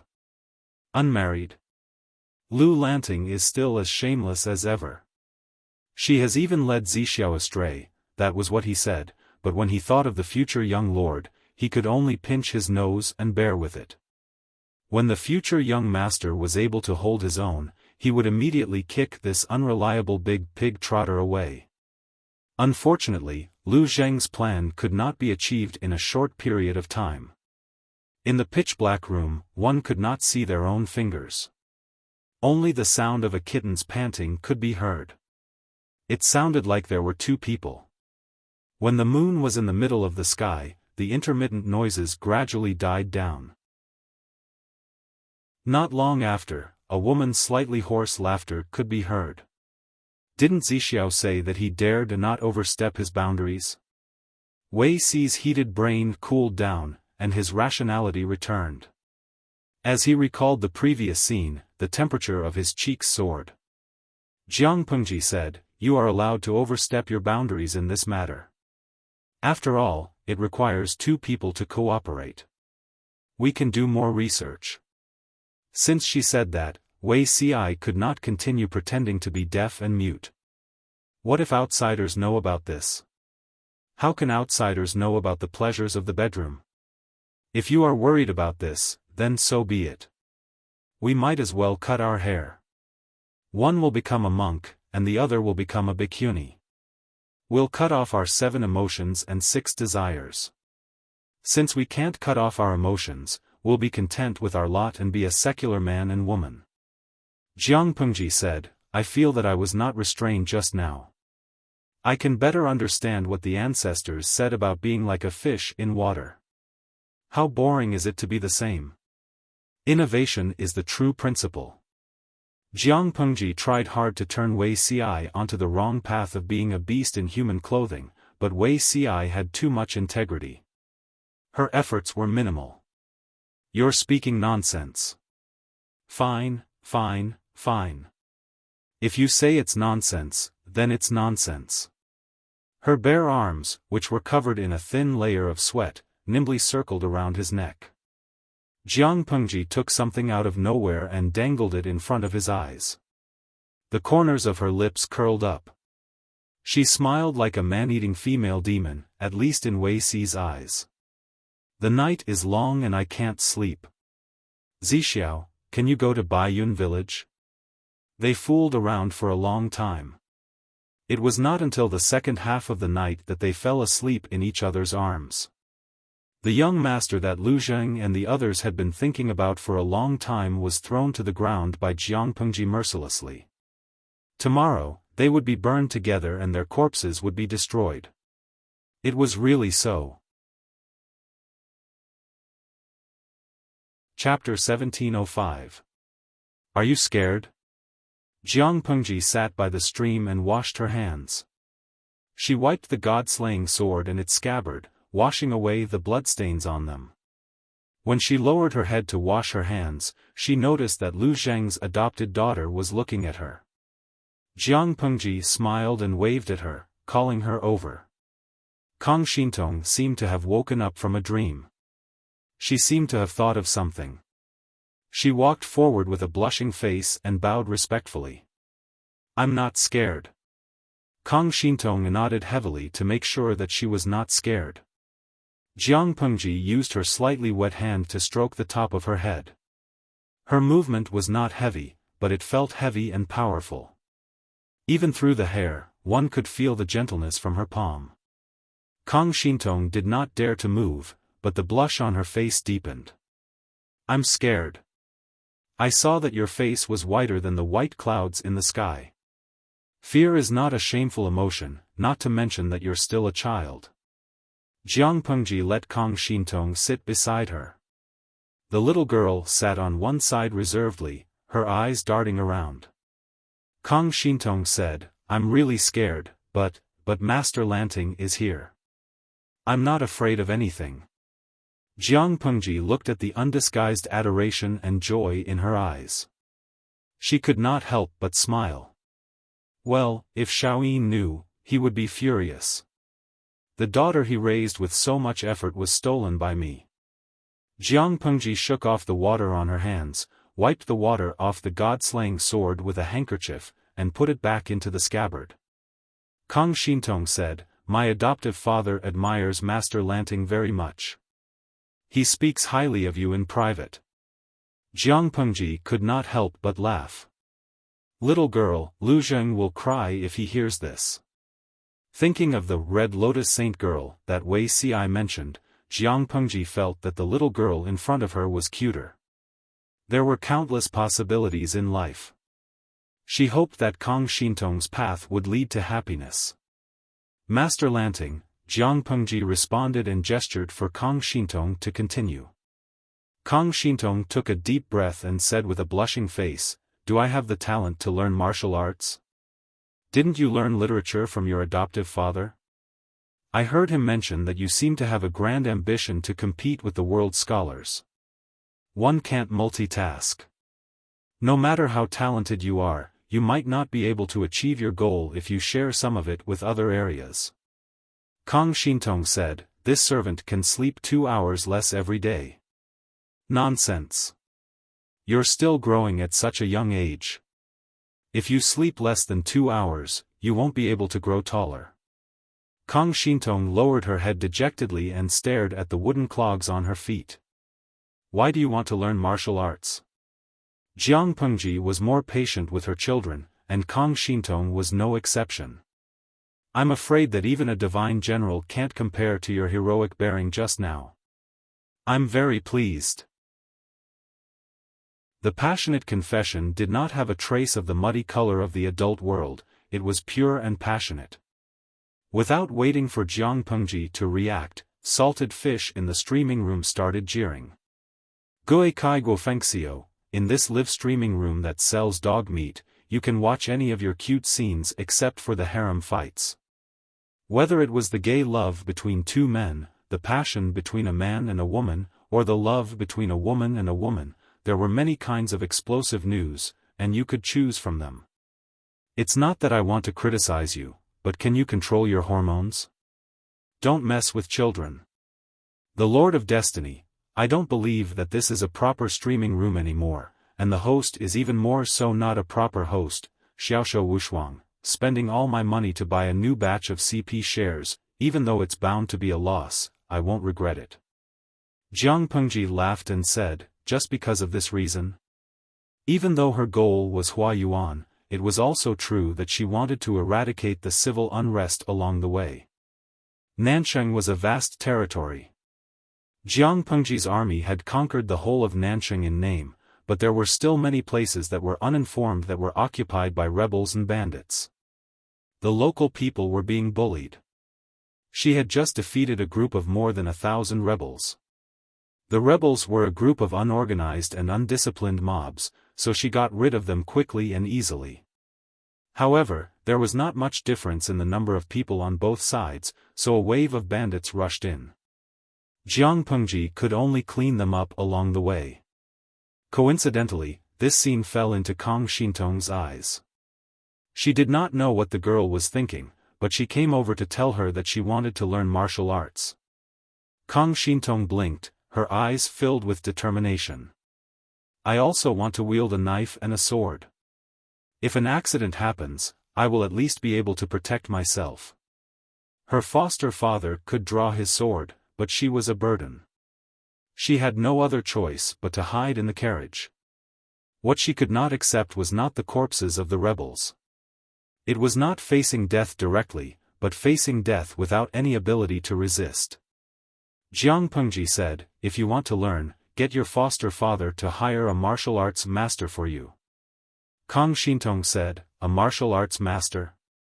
It's best if it's a retired martial arts master from the women's battalion.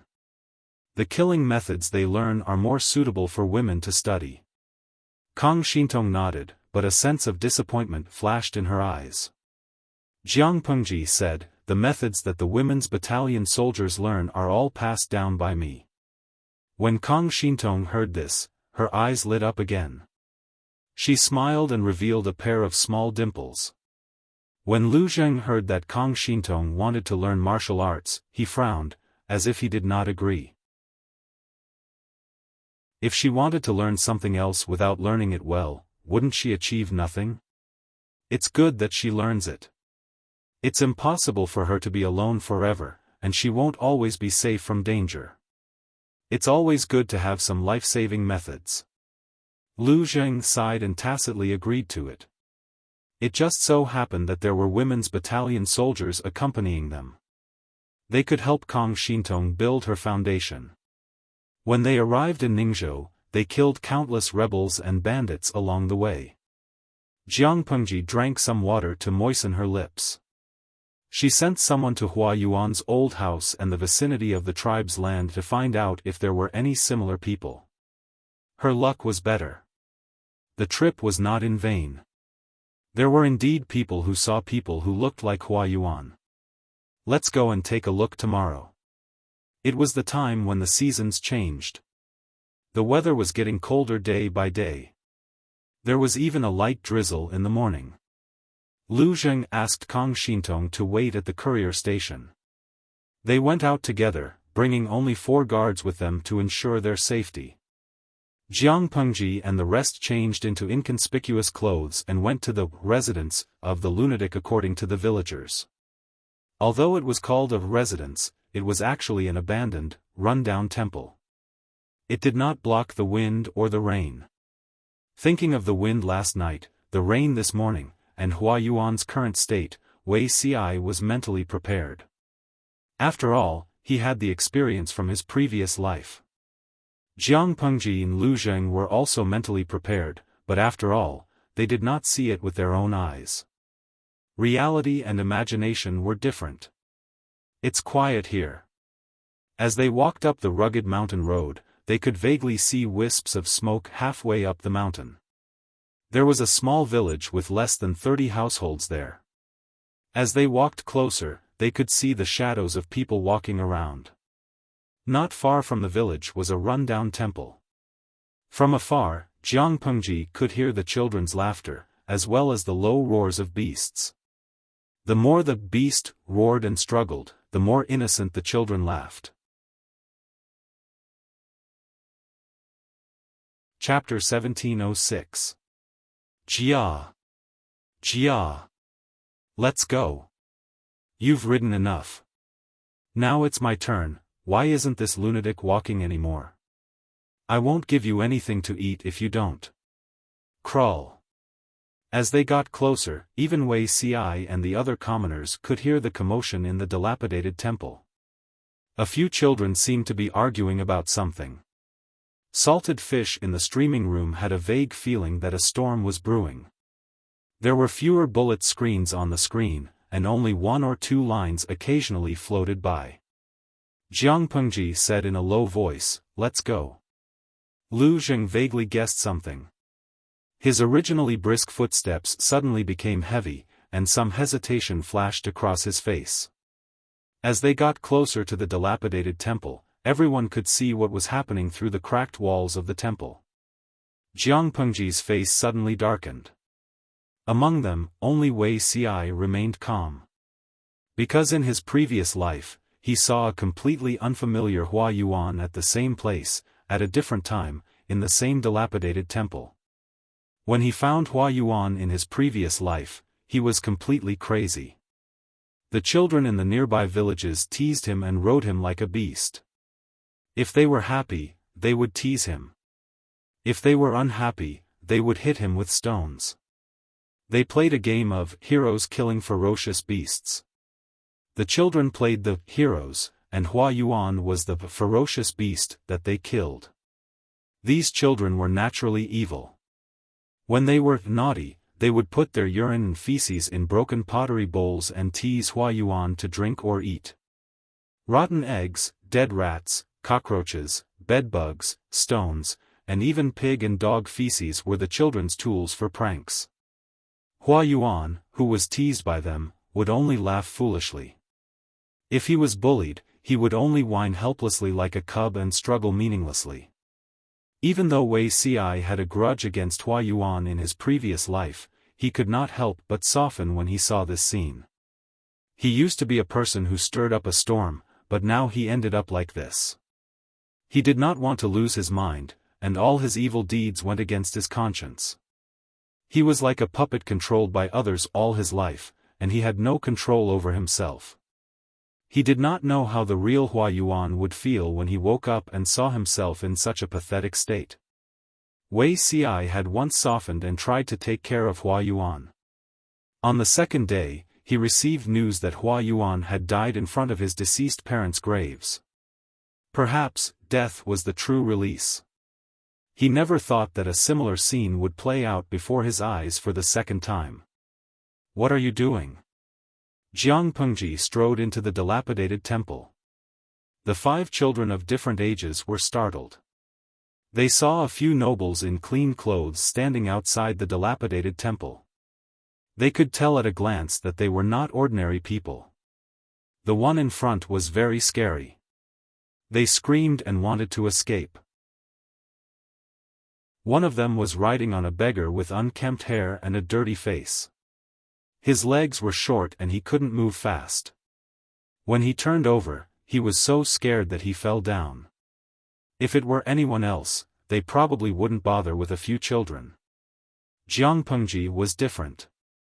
The child who escaped quickly was caught by the servants. The chubby boy bumped into her and she lifted him up by the collar. Children were the most sensitive. They could sense Jiang Pengji's aura more clearly. That was why Jiang Pengji liked children, but they didn't like her very much. The chubby boy's reaction was even more realistic. He didn't know how to struggle after being caught. He was so scared that he kept crying. 2 streams of tears rolled down his face, and milky white mucus flowed down his dirty nostrils and into his mouth. Lu Zheng's eyelids twitched. He was worried that Jiang Pengji wouldn't control her strength and pinched the children to death. The other children were caught by the servants. One of them was still naked. Judging from his previous actions, he had just peed on the beggar in the dilapidated temple. It was true that Jiang Pengji liked children, but she didn't like the kind that disgusted her. Beat them up and teach them a lesson. If their parents can't teach them well, don't blame others for teaching them. The servants did as they were told, but they controlled their strength. They only beat them until they cried, but they wouldn't hurt their muscles or bones. Their movements alarmed the villagers nearby. One by one, they came over with a hoe, trying to get Jiang Pengji to release the children. Seeing the clothes and the swords hanging on their waists, the villagers were terrified again. Jiang Pengji didn't do anything to the villagers. She just let them take the children back so they could discipline them. If these little bastards were older. Humph. Jiang Pengji snorted. Her voice wasn't loud, but it was full of killing intent. Hua Yuan felt like he had a long and terrible nightmare. The scenes were intermittent. He could see clearly, but he couldn't control his body. He couldn't wake up. That was until a terrifying aura approached him, and the ice-cold touch made him quiver. His muddled mind suddenly became clear. Hua Yuan's face was blank for a moment. After a while, he looked like he was about to cry, or maybe he couldn't cry anymore. Hua Yuan?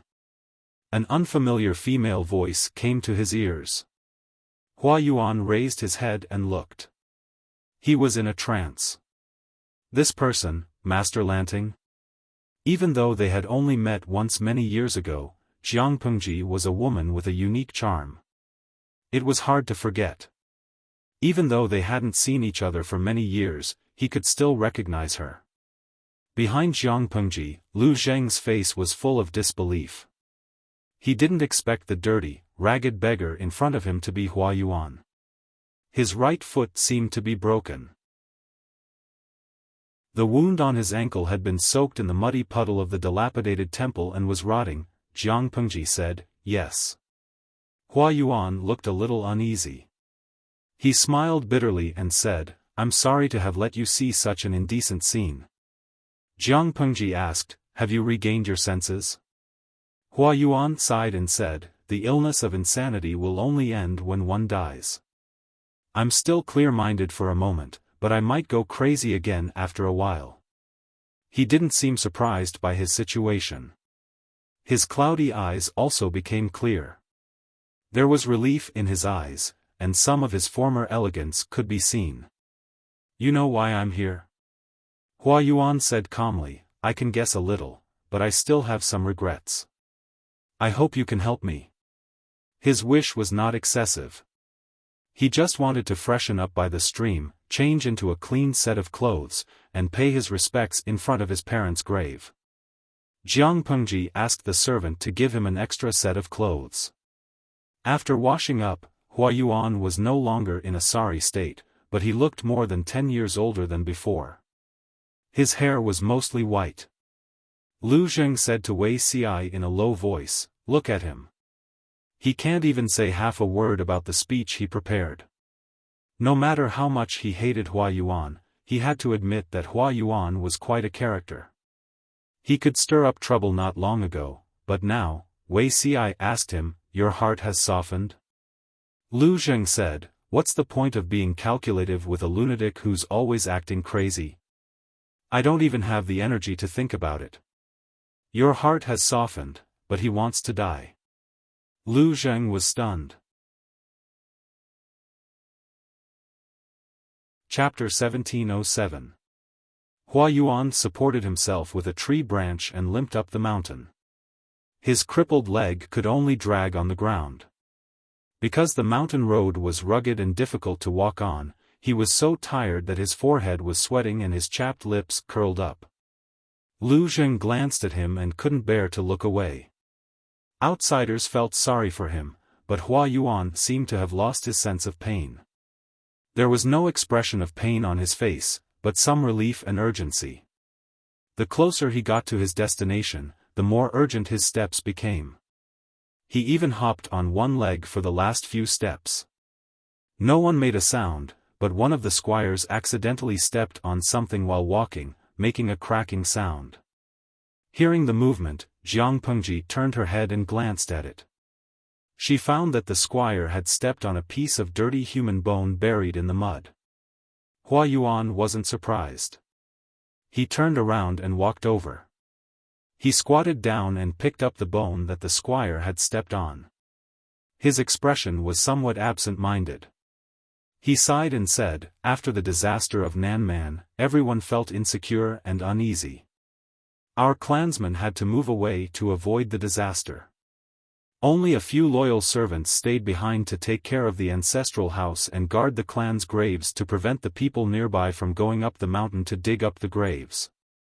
He said it calmly, but the others reacted differently. Lu Zheng looked down and Jiang Pengji was expressionless. Lu Zheng secretly observed Jiang Pengji from the corner of his eyes. Jiang Pengji had done this many times. There were many gold rating officers under her command.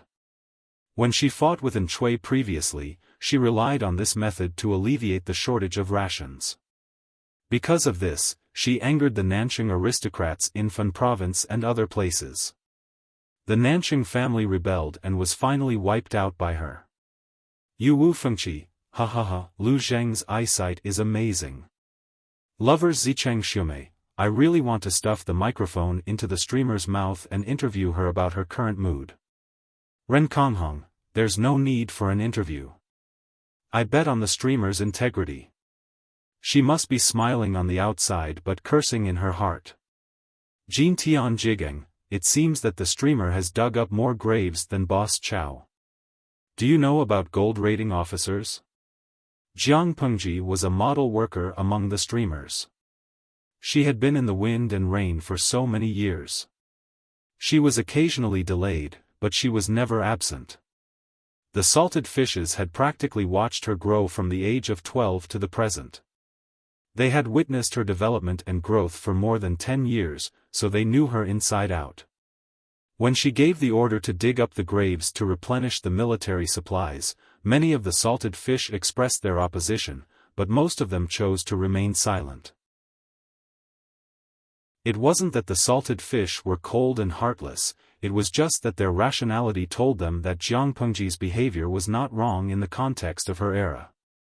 As spectators, all they could do was send bullet screens to watch the show. They could not control Jiang Pengji's life. Things had changed with the passage of time. Now that this matter was brought up again, the salted fishes could only laugh and laugh. Hua Yuan didn't seem to notice the awkwardness in the atmosphere. He continued to speak in a hoarse voice, "There are a few villages on the mountain and at the foot of the mountain. In the villages, there are often hooligans who don't work in production but do some shady business. They sneak up the mountain to dig robbers' holes and steal the funerary items from the tombs to sell. If that was all, then it was fine. If the dead can be buried with the living, it can be considered as accumulating good karma after death. Unfortunately, most of the villagers are despicable and greedy. Not only do they steal the funerary items on the outside of the coffin, but they also want to take the things inside the coffin. In the end, they even split the coffin and used it to make fire. It's a pity for these poor people. They were famous for a time when they were alive, but they died without a burial place." On this point, Jiang Pengji could be considered to have moral integrity. The gold rating officers did dig up graves and steal money, but they wouldn't go so far as to remove the things worn on the bodies and not even leave a coffin behind. Of course, this was just the pot calling the kettle black. There was no difference in essence. The grave of Hua Yuan's parents was also destroyed. There was a robber's hole that had been filled in nearby. It looked full of potholes. Even though it had been destroyed beyond recognition, one could still see the wealth of the deceased when they were alive. This was not a standard that ordinary people could have. Most of the graves nearby were overgrown with weeds, and some were even used as nests by small animals. Only the grave of Hua Yuan's parents looked rather clean. The weeds around it had been carefully pulled out, and there were no bones scattered outside. There seemed to be no need to guess who had tidied it up. Hua Yuan looked at the grave. He seemed to be in a trance. His eyes were filled with tears. His parents had died of the plague when he was young. His uncle and aunt had taken advantage of his young age and stolen his family's wealth. They had caused him to live in pain from a young age to a young man. If the plague had taken him away, he wouldn't have had to suffer for more than 30 years. Hua Yuan knelt in front of his parents' grave and whispered. Jiang Pengji didn't disturb him. She just watched quietly and treated herself as the background. After about a quarter of an hour, Hua Yuan's eyebrows relaxed. It was as if a burden had been lifted from his heart. His breathing became stable. Hua Yuan bowed to Jiang Pengji and said sincerely, "Thank you, Master Lanting." Jiang Pengji said, "Do you know that when you lost your mind, you called yourself Lu Shi?" Hua Yuan wasn't surprised by her question. Apart from that, he couldn't think of any other reason why a noble would appear before him. "I didn't know about it before. I only found out about it later." Hua Yuan's breathing fluctuated as he talked about it. He seemed to be suppressing his emotions, but his eyes revealed his true feelings. Remorse and pain almost drowned him. Of course, these emotions weren't directed at Jiang Pengji. They were directed at other people, such as the young master he treated like his own, his chief of the Public Security Bureau, and the people who had died directly or indirectly at his hands. He didn't intend for those people to die, but he did cause them to die. Hua Yuan didn't want to explain himself. He only wanted to seek relief through death. "Can I see him?" Jiang Pengji's suggestion was beyond Hua Yuan's expectations. His expression froze in shock. "It's not impossible, but—" "Master Lanting, you don't know. That thing seems to be especially afraid of you." Hua Yuan could wake up and temporarily regain his sanity because Jiang Pengji's breathing was close. Jiang Pengji said, "Are you saying that you can't make him come out?"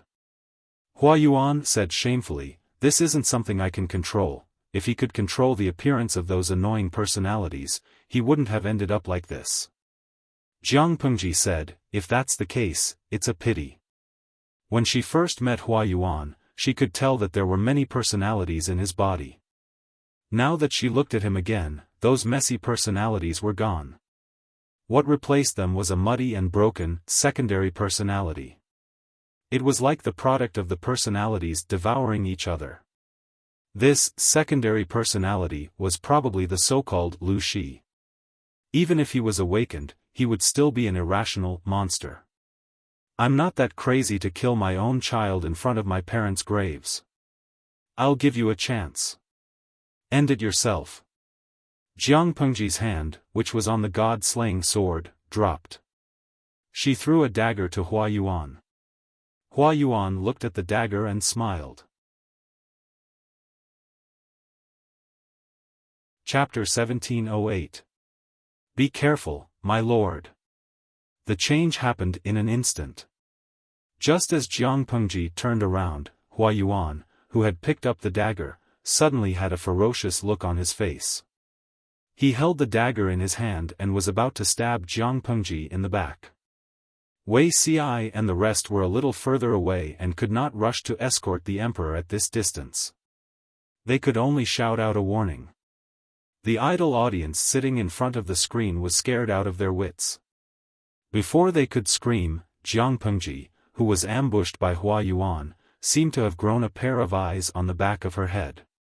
She unsheathed her god-slaying sword and hit Hua Yuan's wrist with the back of the sword, knocking the dagger out of his hand.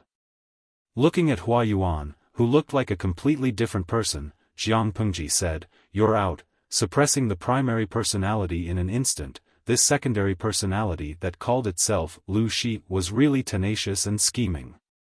At this moment, Hua Yuan's expression was ferocious. His gaze was fierce, and he let out a beast-like growl from his throat. The retainer reacted and quickly subdued Hua Yuan. How could Hua Yuan, who was almost at the end of his rope, compare to a few strong retainers? Naturally, he was suppressed to the point where he couldn't get up. Give it back to me. Hua Yuan, no, Lu Shi, the secondary personality, stared at Jiang Pengji's face with hatred and hatred. Jiang Pengji asked him calmly. Return what to you? Return my body to me. I am Lu Shi. I am the ruler of the world. I am. You are not, I am. He opened his fingers and tried to grab the corner of Jiang Pengji's clothes, but she looked at him with pity. You don't even know who you are. Don't you think that's too sad? How could the other party be willing to listen to what she said? He tried for a long time but still couldn't get close. In the end, he could only roar in pain. The red veins that covered his eyes made him look especially terrifying. Even when he was out of control, he was still quite strong. The squire had no choice but to use extreme measures. One of them pressed down on Hua Yuan's head and forced him to lower his head. You monster! You've taken over my body. You're the monster. His voice carried the hoarseness of a wild beast. Even though he was restrained by several subordinates, he still used all of his strength to resist.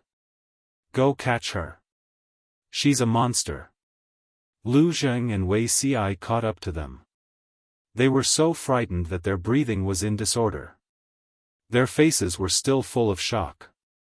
Is the Lord all right? Why did Hua Yuan suddenly lose his mind? The scene from before was truly too thrilling. Who could have imagined that Hua Yuan would suddenly launch a sneak attack? If not for the Lord's superb martial arts, she would have been ambushed. Just thinking about that scene, Wei Xi's face was as pale as a wall that had been painted white. Jiang Pengji comforted them with a gentle voice. Don't worry, a mere madman can't hurt me. Don't you know how powerful I am? Not to mention that Jiang Pengji was always on guard, even if she was defenseless, the opponent would not be able to hurt her at all.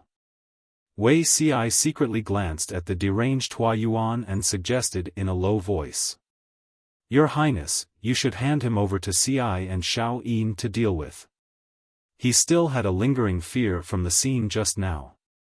He was really worried that something bad would happen again. Jiang Pengji waved her hand and refused. She would be even more worried if the two of them were to face the crazy Hua Yuan. It doesn't matter. I have something to say to him. I'll be fine after I'm done. Wei Xi and Xiao Yin could not argue with her, so they could only obey her orders and retreat. Before the entourage retreated, he used hemp rope to tie Hua Yuan up. He used a lot of strength and almost lost a lot of weight. Jiang Pengji looked at Hua Yuan, who was unable to break free, and the corners of her lips curled into an unfriendly smile. She used a volume that only the two of them could hear and asked, You said you are Lu Shi? Hua Yuan's second personality stared at Jiang Pengji with a venomous gaze, as if he wanted to use his eyes to kill her. I said you are pitiful. You really are pitiful. You've lived such a painful life that you can't tell the real from the fake. Jiang Pengji did not mind. Instead, she smiled and squatted down to eye level with him. Lu Shi died at the age of 12. The person in front of you who is using the identity of Lu Shi is someone you don't even know. Tell me, are you Lu Shi or the me in front of you? This personality, to be precise, should be the Jiang Pengji in Hua Yuan's imagination. The reason why he called himself Lu Shi was that Jiang Pengji's real identity had never been made public. What do you mean? The second personality panted as if he wanted to see through Jiang Pengji's facade. Jiang Pengji said, I mean there is no Lu Shi in this world. If there is no Lu Shi, then who are you? You lied to me. Jiang Pengji sneered.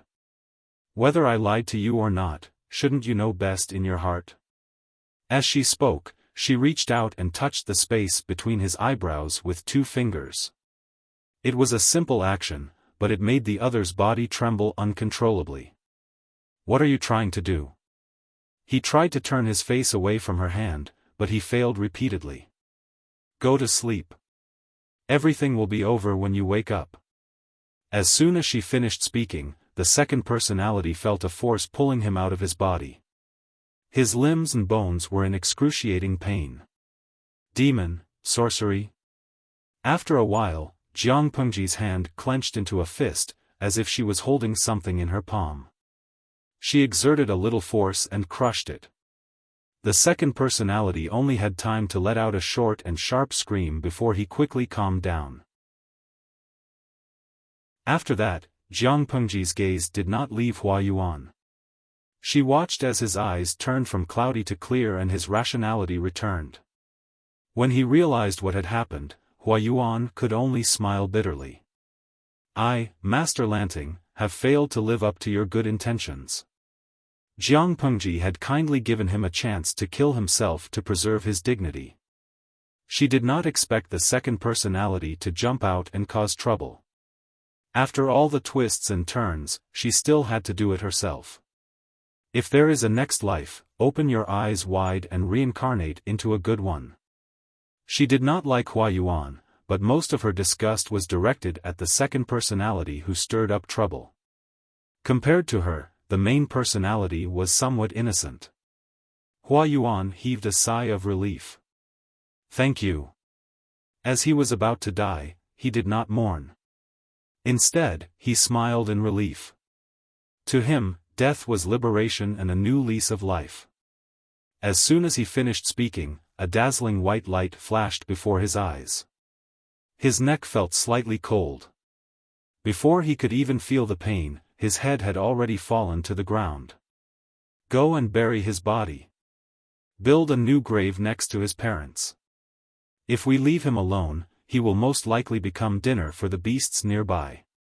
Jiang Pengji sheathed the god-slaying sword and ordered her entourage, gather a complete corpse for him. When they descended the mountain, Wei Xi saw that his lord was still pursing her lips. He thought she was still angry about Hua Yuan. My lord, you don't seem to be in a good mood. Is it because of Hua Yuan? Jiang Pengji said, half of it is, and the other half is not. According to Wei Xi, Hua Yuan had lost his mind in his previous life. However, the fact that he had split into a Lu Shi in this life made Jiang Pengji somewhat concerned. She had personally come to take a look, thinking that there would be some clues. She did not expect it to be simple schizophrenia. Chapter 1709.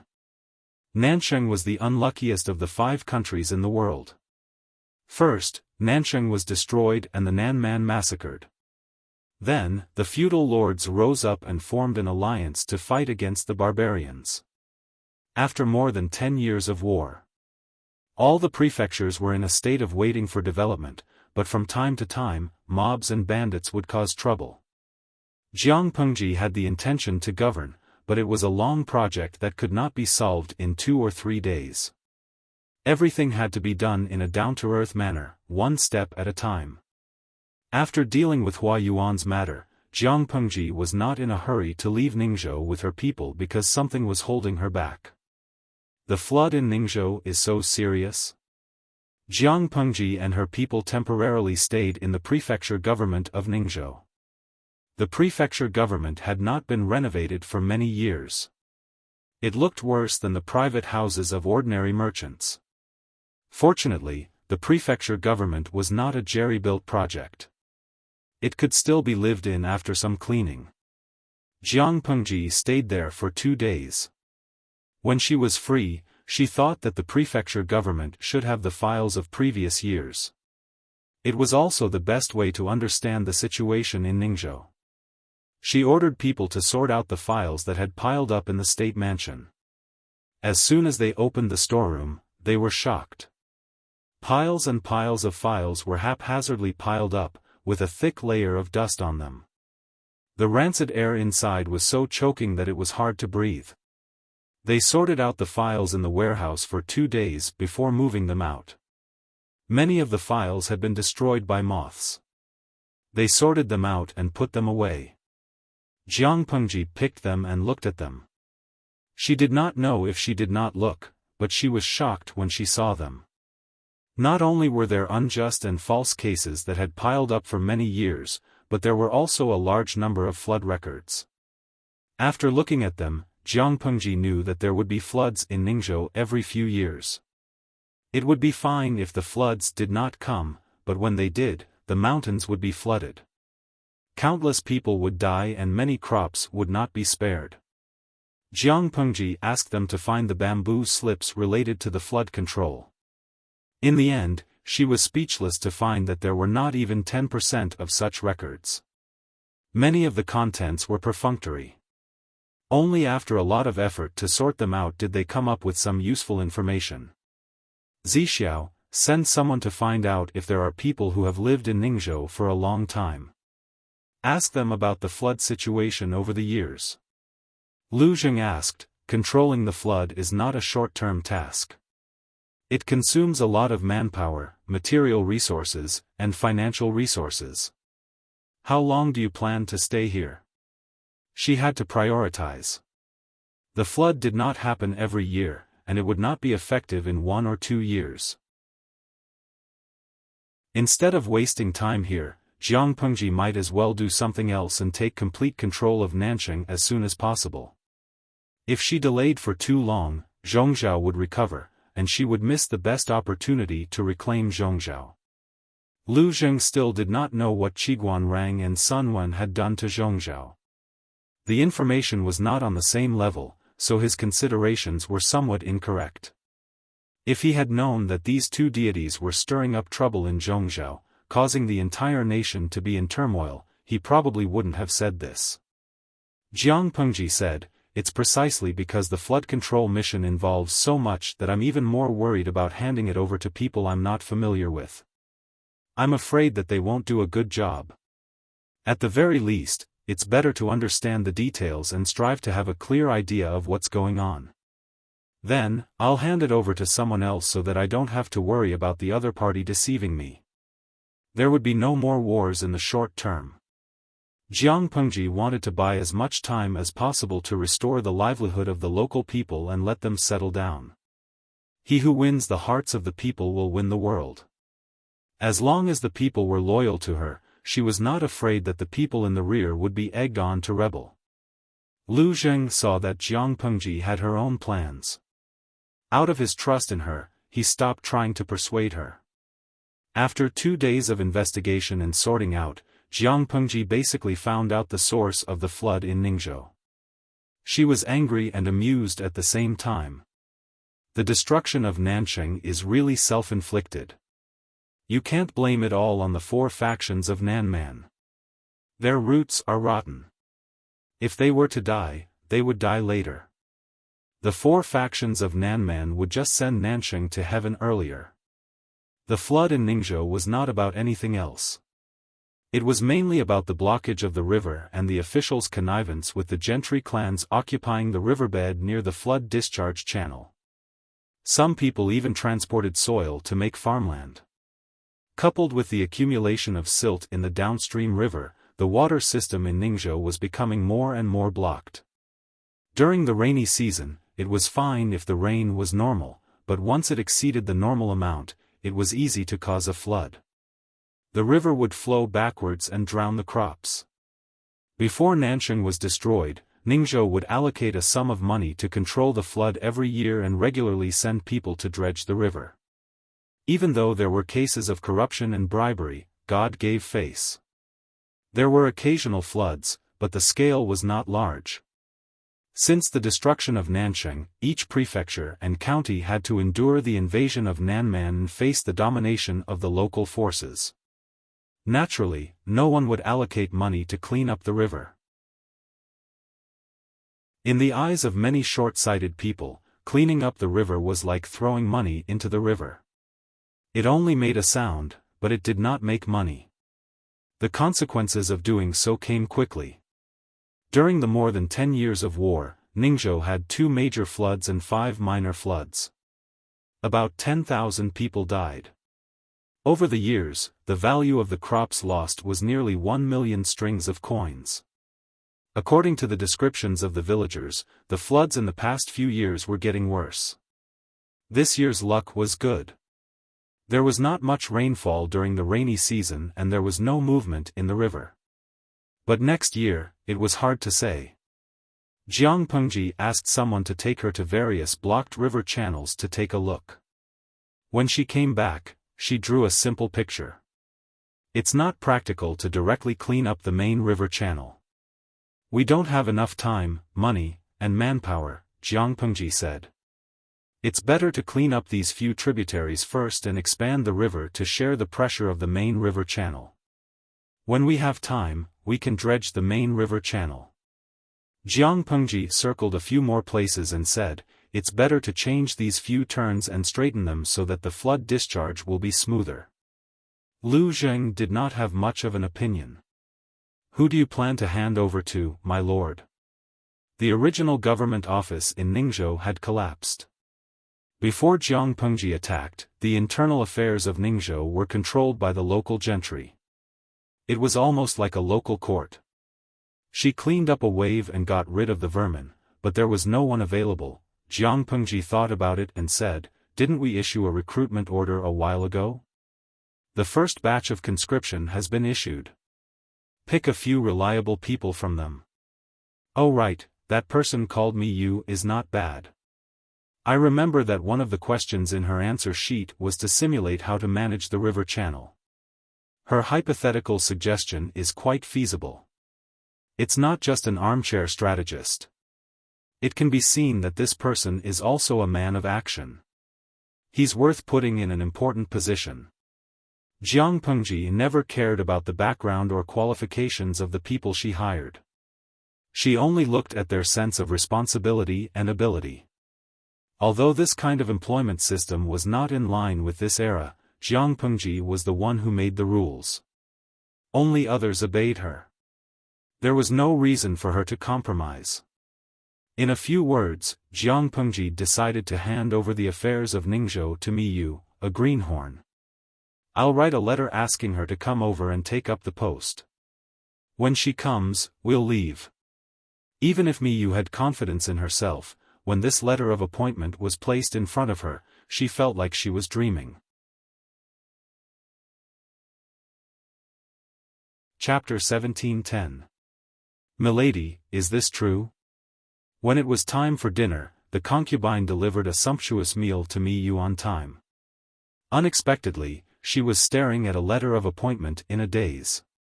She casually asked what was written on it, and Mi Yu said that it was a letter of appointment from Duke Lanting ordering her to take up her post in Ning province. The concubine was shocked. Mi Yu said, this letter of appointment was personally handed to me by Duke Lanting's trusted aide, so it can't be fake. It's just that, the concubine finished for her, it's just that you think this good news came too suddenly?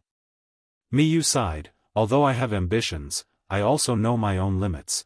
This was indeed a good thing that fell from the sky, but Mi Yu was worried that she would be crushed to death by the pie before she could eat it. The concubine smiled, this is the first time I've heard Milady say such unconfident words. In the concubine's impression, this first madam of her family was a capable person. No matter what she encountered, she always seemed to have a well-thought-out plan, and no matter how difficult the problem was, she could easily solve it. This isn't something that can be solved with confidence alone. I've never met the Duke of Lanting before, and the only thing he knows about me is that recruitment event. Just how daring does he have to be to entrust such an important task to a person he doesn't even know of? Mi Ke said.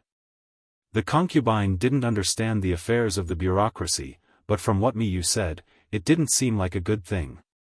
Then what should we do? Could there be other secrets to this matter? Is he trying to capture Milady to bear the blame? The concubine was a little anxious. She was really worried about Mi Yu's safety. After all, this family was basically supported by Mi Yu. If something happened to Mi Yu, with just that irresponsible man, all the concubines in the backyard would have no one to rely on. Milady, can we reject this matter? We can't just send ourselves to death for nothing. Seeing that the concubine's thoughts were getting more and more ridiculous, Mi Yu laughed and interrupted her random thoughts. What are you thinking about? I'm just curious about the Duke of Lanting's intentions, but I don't think she's that bad. Mi Chu picked up the letter of appointment from the table and folded it carefully, smoothing every corner of it. This letter was the key to her official career. Whether she would rise to the top or not, it all depended on this letter. Mi Chu said, however, I also heard that the Duke of Lanting is a very unexpected woman. She likes to do things unpredictably, and ordinary people can't predict what she will do. The concubine was comforted by Miyu, but she still looked at her worriedly. We can also look on the bright side. Perhaps the Duke of Lanting really has a sharp eye for talent. He could tell at a glance that your wife is a great talent. This matter is not urgent. Let's eat first. Mikan wasn't confident either, but she didn't want to infect the girl in front of her with her anxiety and worry for nothing. Besides, the Duke of Lanting wouldn't do anything that would ruin her reputation. This is most likely an opportunity for your madam. If I can grasp it, in the future, there will definitely be a place for me. The concubine didn't understand these things, but since Mikan said so, she could only believe it. After dinner, the candle in Mikan's study didn't go out. It burned until the sun rose the next day. Mikan spent the whole night flipping through the books and notes related to flood control. She reviewed every part and extracted useful content to compile into a booklet. The rest of the time, she searched for information related to Ningzhou. Only by doing her homework could one know oneself and the enemy, and win 100 battles. However, staying up late was the result of being depressed. She slept for 4 hours, freshened up, and hurried to the prefecture's government office. Before Mikan arrived, Feng Yu mentioned her to Yang Si. Outsiders didn't understand Jiang Pengji, but they had been serving her for nearly a decade. They knew what kind of person their lord was. Jiang Pengji never did useless things. Since she chose Mikan, it must be because she was competent, not because of other reasons. However, in the eyes of outsiders, it was probably not a surprise, but a shock. The Lord's letter of appointment probably scared that person. He hasn't come to take the roll call at this time. Could he have been scared away? As it was nearing mealtime, Yang Si had the kitchen serve the food. Nanqing's food was different from Dongqing's.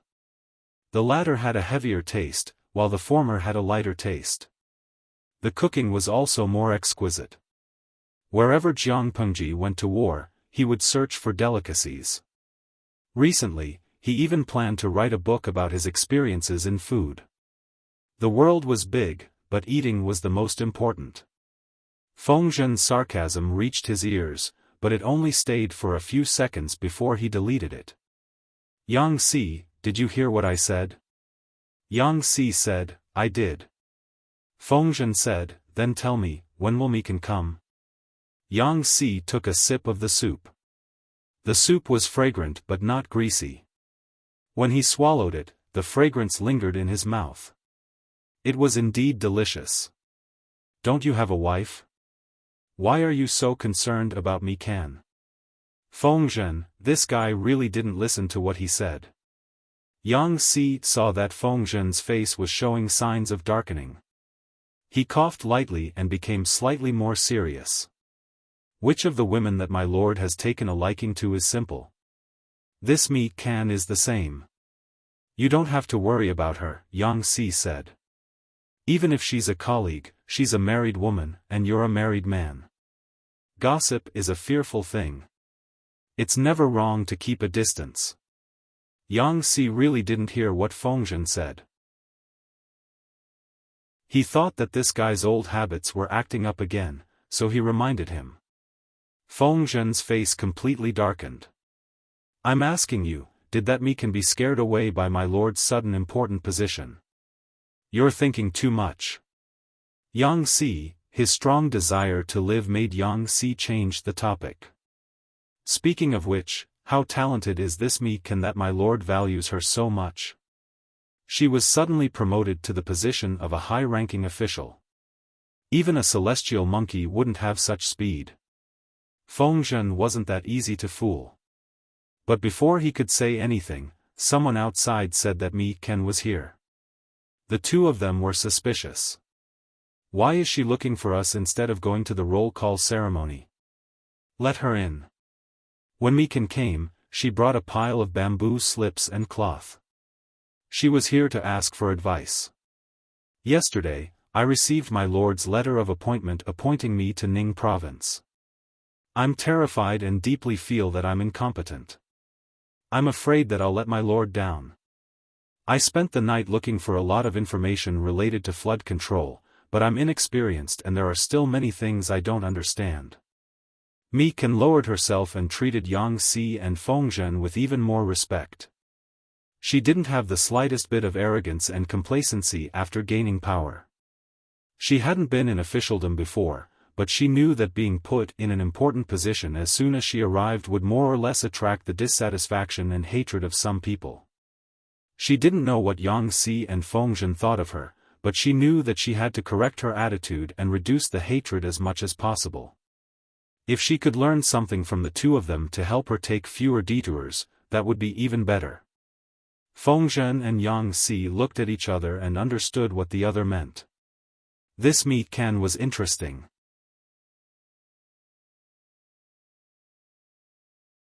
Chapter 1711. Mi Chu's choice was undoubtedly correct. As an outsider who had been promoted to a high-level position within a few days of the conquest, there were many people who were jealous of her. With Fengzhen and Yang Si's ideological awareness, they would not argue with her, let alone deliberately suppress Mi Chu. But what about others? Could others trust Jiang Pengji's choice so much that they would not make things difficult for Mi Chu? In places that Mi Chu could not see, there were many people who were jealous and doubtful of her. Some just sneered and watched the show, waiting for her to fall from a high place. Others looked at her with eyes full of prejudice, carefully scanning every inch of her, trying to find evidence that could pull her down from her high horse. These people were still okay, they did not put their malice into action, but there were also people who had already planned to make her never rise again. Her starting point was too high. Many people struggled for years, but did not even reach 1/10 of what she had today. Her starting point was the end point of others. How could she not be jealous, and resentful? Because of this, Mi Chu had to be even more careful not to leave any evidence that others could use against her. As a smart person, Mi Chu naturally understood this logic. She did not dare to neglect important officials like Yang Si and Fengzhen in the slightest. Even though she was now a hot new noble in the eyes of outsiders, Mi Chu still put on the attitude of a junior and seriously asked for advice. Rather than asking for advice, it was more like the three of them sat together and discussed, exchanging what they needed at the same time. As the exchange deepened, Yang Si and the others found that Mi Chu gave them more surprises than they had imagined. It could be seen that their lord did not choose Mi Chu to go to Ningzhou on a whim. It was indeed because Mi Chu was the most suitable candidate.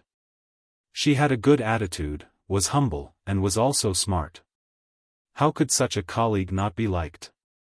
However, there was one thing that Yang Si did not understand, so he asked. I heard that Su Chun has lived in the inner house for a long time. Why is he so familiar with the rivers everywhere? Not only was he familiar with them, but he had also done a lot of homework. This amount of homework was not something that could be done in one night. It was clearly the experience accumulated over a long period of time, and it also needed to be investigated and understood on the spot. It was not something that could be done on paper.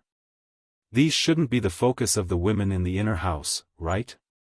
Mi Chu chatted with Yang Si and the others for more than 2 hours and learned a lot from them.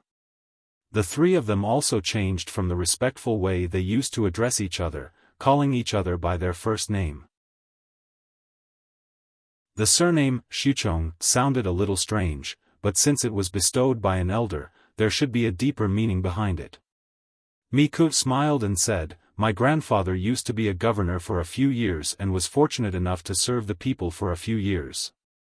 My father was also once conscripted into the government, but due to his health, he had no choice but to resign. Although the two of them had not been officials for long, they had always been concerned about the common people. As a result, there were many books related to flood control at home. When I was young, I was influenced by my father and learned a lot. I never thought that there would be a day when I would be able to put it to use. When Mi Chu was still a child, her father would often sigh beside her ear. It's a pity that my son is not a man. Otherwise, he would definitely be able to compete with the young talents of the world. Mi Chu was young, but she was very competitive. After she was enlightened, she was often praised by her elders, so she couldn't bear to hear even the slightest negative comment. Her father acknowledged her talent but rejected her because of her gender. This made Mi Chu very unhappy, so she immediately retorted. "Father, your daughter is better at learning than anyone else, why can't I fight for it?" Her cousins were all older than her, but none of them were as smart as she was. Even though they were enlightened a few years earlier than her, they were still beaten by her. Mi Chu's father sighed and stroked his daughter's head. "Although my daughter is ambitious, the women of the world will eventually have to marry and have children, living in the inner courtyard. What does a woman in the inner courtyard need to learn? At most, she'll just have to help her husband teach her children, give her needlework, and do some favors." Mi Chu angrily slammed the bamboo scroll on the table. "Your daughter doesn't want to learn those things. Of course, you don't have to learn them now. But when you reach the age of 15 and are getting married, you'll still have to learn them well." Despite her young age, Mi Chu had a good memory. Even now, she still remembered what her father had told her back then. As she grew older, Mi Chu continued to be a top student. Those peers who were defeated by her couldn't catch up to her, so they used words to attack her. What's the point of a girl learning so many classics? No matter how well you learn, you'll still have to marry and have children. The inner courtyard doesn't have any use for these things, so isn't it a waste of time for you to learn them? You might as well learn the 4 arts. In the future, you'll be able to play the zither and flute together with your future husband, appreciating poetry and painting together. If you learn these wild things, how will your future husband's family be satisfied with you as their daughter-in-law? What a fool. Even if I learn it, it's useless. It's a waste of time and energy. While other girls of her age were chasing butterflies, admiring flowers, or boating on the lake, Michigan Chu did nothing but study. Studying was a tough job, so how could Mi Chu enjoy it? But she couldn't take this lying down. If she gave up halfway, what kind of faces would these people secretly use to mock and ridicule her? She had studied for so many years, so why did they say useless was really useless? Who set this rule? Could it be those men who were inferior to her in every aspect, who had nothing but jealousy, and sarcasm? Why was Mi Chu still unable to forget her late husband? Because he was the first person Mi Chu had met who understood and respected her. Not only were they husband and wife, but they were also close friends who shared the same ideals. In comparison, her current husband was really useless except for his face. Mi Chu chatted with Feng Zhen and the others for several hours. Both of them learned a lot, and their impressions of each other gradually improved. After she left, Yang Si said with a smile, "Fortunately, Su Chun is a woman, and our Lord is also a woman. Otherwise, both sides would be at a disadvantage." What disadvantage? Naturally, it would be the loss of her reputation. If Jiang Pengji was a man and put Mi Chu in an important position right from the start, not only would outsiders be jealous, but they would also make up a rumor that Mi Chu seduced men with her beauty and took advantage of the situation. Once such a rumor spread, Mi Chu's reputation would never be cleared. No matter how well she did, people would still gossip about her. There would always be people who would use the most malicious words to slander her, saying that her power, status, achievements, and glory were all obtained from the Lord through her beauty. Only in this way could those petty people quell the jealousy in their hearts and absolve themselves of being useless and useless. If Mi Chu was a man, that would be even more incredible. Wouldn't the rumors about his lord, who had been neglected for a long time, be spread like wildfire? Oh, that didn't seem quite right. His lord had put many people in an important position right from the start, and there didn't seem to be many scandals. This had always been an unsolved mystery. His lord was a female vassal, so why didn't people talk about scandals as if they were blind? Feng Zhen said, "Scandals?" Chapter 17:12.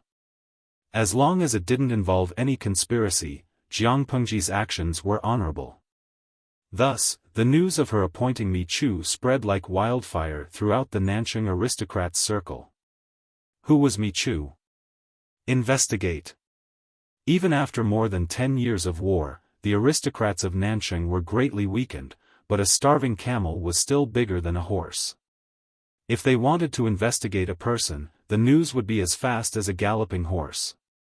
Moreover, Mi Chu was born into an aristocrat family and was famous when she was young. Many people had heard of her name and recognized her. Mi Chu was a famous talented girl when she was young. Her late husband was also a famous talented scholar. They were a famous golden couple. Later, her late husband died of illness and Mi Chu became a widow. After a few years of silence, her presence gradually faded. Some people vaguely remembered the interesting things that happened between her and her late husband when they were young, but they didn't know that she was forced to remarry. No one could have imagined that the name Mi Liang would be mentioned once again. It wasn't because of her talent and beauty, nor was it because she was someone's wife, but because she was Mi Liang, a woman who was given such a heavy responsibility right after she was conscripted. After digging deeper, outsiders found out that so many things had happened to her. Some people praised her as a role model for the legitimate wife, because as the first wife, she managed her husband's backyard in an orderly manner. She had a harmonious relationship with her wife and concubines, and she could earn money to support the family. As her husband, he didn't have to worry about anything and only needed to eat, drink, and be merry at home. Some people criticized her as a traitor. When the aristocrats of Nanjing tacitly rejected the recruitment order, she didn't know how to avoid arousing suspicion. She forgot her pride as an aristocrat for the sake of some glory and wealth. She wagged her tail at an outsider and begged. It was extremely laughable. Some people criticized her for being a sissy and inverting yin and yang. A rebellious woman like Jiang Pengji would be destroyed sooner or later. Mi Chu had been well-read since she was young, yet she didn't understand the principles of yin and yang. Instead, she learned from Jiang Pengji and rebelled. Wasn't she afraid of angering her ancestors? Of course, although these people criticized her verbally, they were actually jealous in their hearts. According to the current situation, no one could stop Jiang Pengji's footsteps to rule the world. Whoever helped her would have the credit of founding the country. Mi Qian's ancestors were lucky enough to be able to get this opportunity. These people probably said that the grapes were sour because they couldn't eat them. Their mouths were chattering, but their hearts were filled with jealousy. Soon, they found Mi Chu's current husband. She had thought that even if her second husband was worse than her first husband, it wouldn't be by much. This man is really lucky. With such a wife, he really doesn't have to do anything. If he were to marry a wife like Mi Chu, it wouldn't be 30 years less of hard work, it would be 3 lifetimes less of hard work. Thus, some of his friends who heard the news came over to say sour words, while others took the opportunity to make friends. Perhaps they would need each other's help in the future. Mi Qian's husband thought that he had struck it rich. Even the person who was usually cold to him was talking to him. He couldn't help but feel a little smug. Later on, the more he listened, the more he felt that something was wrong. Only after asking did he find out that Mi Chu had been placed in an important position right after he was subjugated. Knowing this, Mi Chu's husband became a little distracted. His ears were filled with the admiration and flattery of others, as well as the flattery of Mi Chu. There were even some people who secretly mocked him for being raised by his wife, saying that he was no different from a son-in-law who married into the family. He was furious, but he couldn't say anything to refute. He could only swallow his anger and not dare to utter a word. What could he do? If he had the capital to be arrogant, he would throw a divorce letter to Mi Chu right now and everyone would go their separate ways. That way, no one would mock him for being useless and living off a woman because of Mi Chu. But the truth was, he didn't have the guts to do so, and his parents wouldn't allow him to do so. Not to mention putting this idea into action, even if he said it out loud, his parents would still press him down in front of his ancestors and break his legs. The world was big, but nothing was more important than the family's glory and inheritance. The son they gave birth to was disappointing, but at least the daughter-in-law they married was capable, so how could they let such a good daughter-in-law go? After being bored for 2 days, he packed his things and went to find Mi Chu, completely forgetting that he still had a meal of bamboo scrolls to eat. What are you doing here? Mi Chu had just arrived in Ningzhou, and this was the first time she met her lord, Jiang Pengji. After exchanging a few pleasantries, she was given a bunch of tasks. She was so busy that she felt dizzy. When she finally managed to find some time to return home to rest, the servants reported that her husband had come again. Isn't it all because of you? I can't stay at home anymore. Seeking refuge with Mi Chu was naturally for the sake of peace and quiet. Mi Chu rolled her eyes and ignored him. She hurriedly finished her lunch and prepared to seize the time to rest for a while. Her husband asked, "Don't you have anything to say?" Mi Chu yawned, feeling sleepy, and asked casually. "Say what?" Her husband said, "Something like a divorce." "You studied and became an official, isn't it all for this day?" As the weaker party, he really couldn't do anything when Mi Chu proposed a divorce. After all, Mi Chu's current backer was Jiang Pengji. Mi Chu frowned. "Who's talking nonsense in your ear?" Her husband said, "I just feel that this day will come sooner or later." Mi Chu smiled. "Divorce isn't that difficult, so why would you think that I'm doing all I can to become an official just to separate from you? I became an official because I'm a woman. What men can do, I can also do. The purpose of a woman's life isn't to marry and bear children, but to be trapped in the backyard for the rest of her life. I became an official so that I can stand as tall as men, or even taller than them. Otherwise, what do you think?" Having achieved a small part of her wish, Mi Chu was in a good mood and didn't hide her ambition at all. "Isn't that even more reason to separate? What's the point of following such a useless man? Why don't you find someone who can help you?" Mi Chu was silent for a moment, then she said, "I'm very afraid of thunder." Her husband's expression froze, revealing a bit of uneasiness. Mi Chu's parents passed away on a dark night of spring thunder, while her first husband passed away on a summer afternoon of drought and thunder.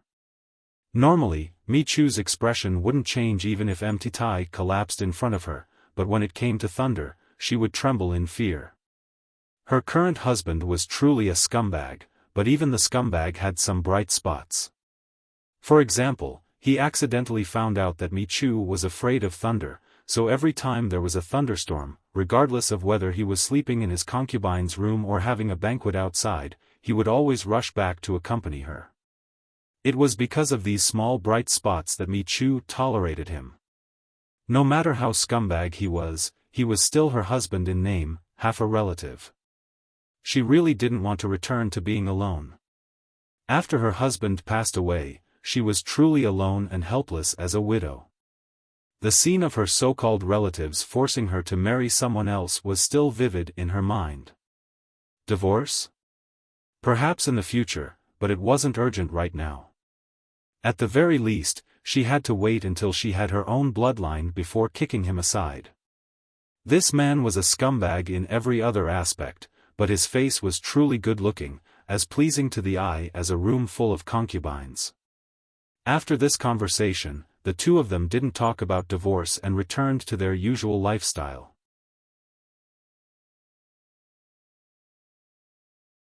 Chapter 1713. Sigh, why didn't I realize that there were so many things to do in the past? Jiang Pengji looked at the official work piled up on her desk and sighed softly. She looked like she had nothing to live for. Her work efficiency was high, but she didn't see it decrease after being busy for so long. The most despairing thing was that she couldn't see the end of these days. She really wanted to overturn them all. Nanxing can't be compared to Dongqing. Dongqing has been governed by my lord for so many years and has a set of regulations. Many trivial matters don't bother my lord. However, Nanxing's decade-long war has just ended. Everything is being done everywhere. It's normal for them to be busy. After being busy for a while, when Nanxing's post-war construction was on the right track, there would be much less things that needed Jiang Pengji's personal instructions. Wei Ci patiently comforted her with a faint smile on his lips. Just looking at him made her feel like her mood was improving. Jiang Pengji was just complaining. She stopped after a few words. It's fine if you're busy, but you keep taking up my time alone with Zixiao. That's what makes me angry. I tricked Xiaofan into giving me this time. Wei Ci's mouth twitched uncontrollably when he heard that. Even though Lu Zheng had just joined, he seemed to have been infected by Yang Si and the rest. He had a terrible obsession with the young lord who was nowhere to be found. Jiang Pengji was also clever. She used the young lord as a shield and tricked Lu Zheng into taking care of many trivial matters. If Lu Zheng and the rest knew that their lord had been using contraception and that it was impossible to have a young lord, they might vomit blood out of anger. Don't let Xiaofan hear this. If he hears it, he'll go all out and fight you. Yang Si and the rest were loyal to Jiang Pengji, but Jiang Pengji was merciless when it came to tricking them. Wei Ci, who was familiar with the inside story, watched their interaction. He often felt guilty as if he was helping a tyrant do evil. Jiang Pengji smiled. I'm a very cautious person. Zixiao, you still don't believe me? Wei Ci was speechless. How was this something to be proud of? Believe it or not, Yang Sifeng and the rest would cry in front of her. This Mi Chu is really something. She actually managed to get Jing Rong and Zi Shi to put in a good word for her. You should know that those two are the most difficult to deal with and also the hardest to please. Jiang Pengji read and saw the message Yang Si sent over. Not only was there a work report, but there were also praises for Mi Yu. Besides Yang Si, Feng Zhen had also put in a good word for Mi Yu. Not only did they affirm Mi Yu's character and talent, they also affirmed her ability. These two were not people who were easy to get along with. It was extremely difficult for an outsider to grasp their pulse, let alone curry favor with them. It was rare for them to take the initiative to speak up for someone. Jiang Pengji had known them for so many years. She could count on 5 hands the number of people who had the ability to make them like her to the max. Wei Ci said, this is not an accident. Back in her previous life, when Mi Ku was in the bureaucracy, she was hated by many. Even though no one dared to speak against her openly, there were definitely many people who cursed her to die in secret. She was hated and cursed by so many people, yet she could still live peacefully. How could she do that without some ability? With her abilities, it wasn't as difficult as she had imagined to increase Gao Yangxi and Feng Zhen's favorability. Jiang Pengji smiled and said, I have even more expectations for her. I hope she won't disappoint me. Wei Ci said, my lord means. He frowned slightly, realizing that something was not quite right. Listening to what his lord meant, she wanted to promote Mi Yu to a higher position? Thinking of this, Wei Ci did not quite agree. According to Mi Yu's ability, she could use facts to convince everyone. It was only a matter of time before she reached the height of her previous life. His lord seemed to want to spoil things by pushing them from behind. Wouldn't this have the opposite effect? We have Nongqin in the military, but we still lack one in the civil field, Jiang Pengji said. I lack a woman like me you. She appeared at the right time. There was no lack of outstanding women around her, but these women were seriously biased toward subjects. The female generals, led by Jiang Nongqin, had barely managed to gain a foothold, but the civil field had yet to be developed. Wei Ci said, "Isn't there a lady from the Wei family?" He reminded his lord that Wei Jingxian had followed her husband Feng Jin and helped her for many years. She could not forget her just because her presence was low. Jiang Pengji said, "It's not that I haven't considered Jingxian, but her temperament is on the soft side. She's not aggressive and doesn't have enough ambition. Bai Yuexia is not bad either." Jiang Pengji said, "Her? I have special arrangements for her. She just needs to be engrossed in her studies and not get involved in those messy fights." Wei Jingxian was not bad, but her temperament and family background meant that she was more inclined to be conservative. Without ambition, how could she have the motivation to advance? Without aggressiveness, how could she demonstrate to the enemy and show her strength? If she couldn't do that, then she was not the person she wanted. Bai Yuexia was not bad either. According to Wei Ci, her future achievements would not be low. However, there were specializations in different fields.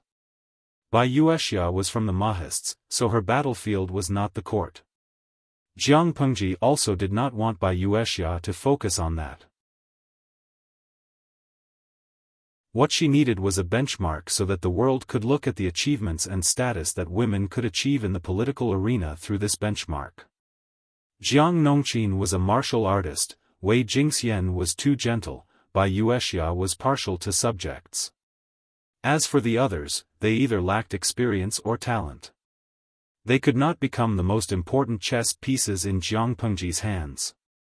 Just when she was at her wit's end, Mi Chu appeared.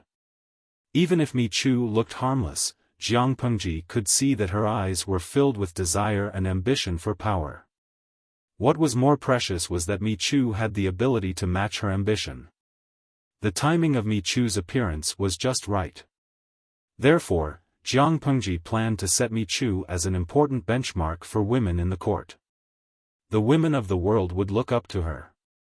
Only when the civil and military complemented each other can they truly stand firm in the court. With them, the world would not look down on women as they used to. Wei Ci understood Jiang Pengji's intention after thinking for a while.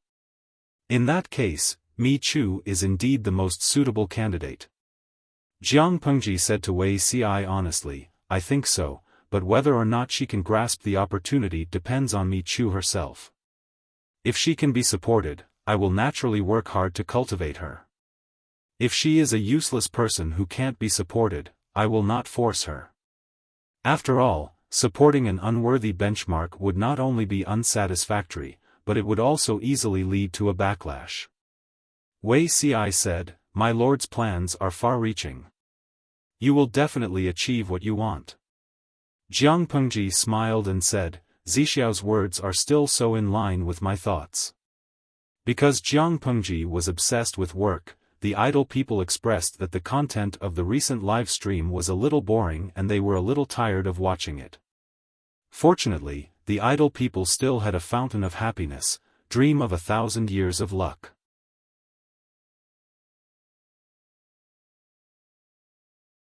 Chapter 17-14.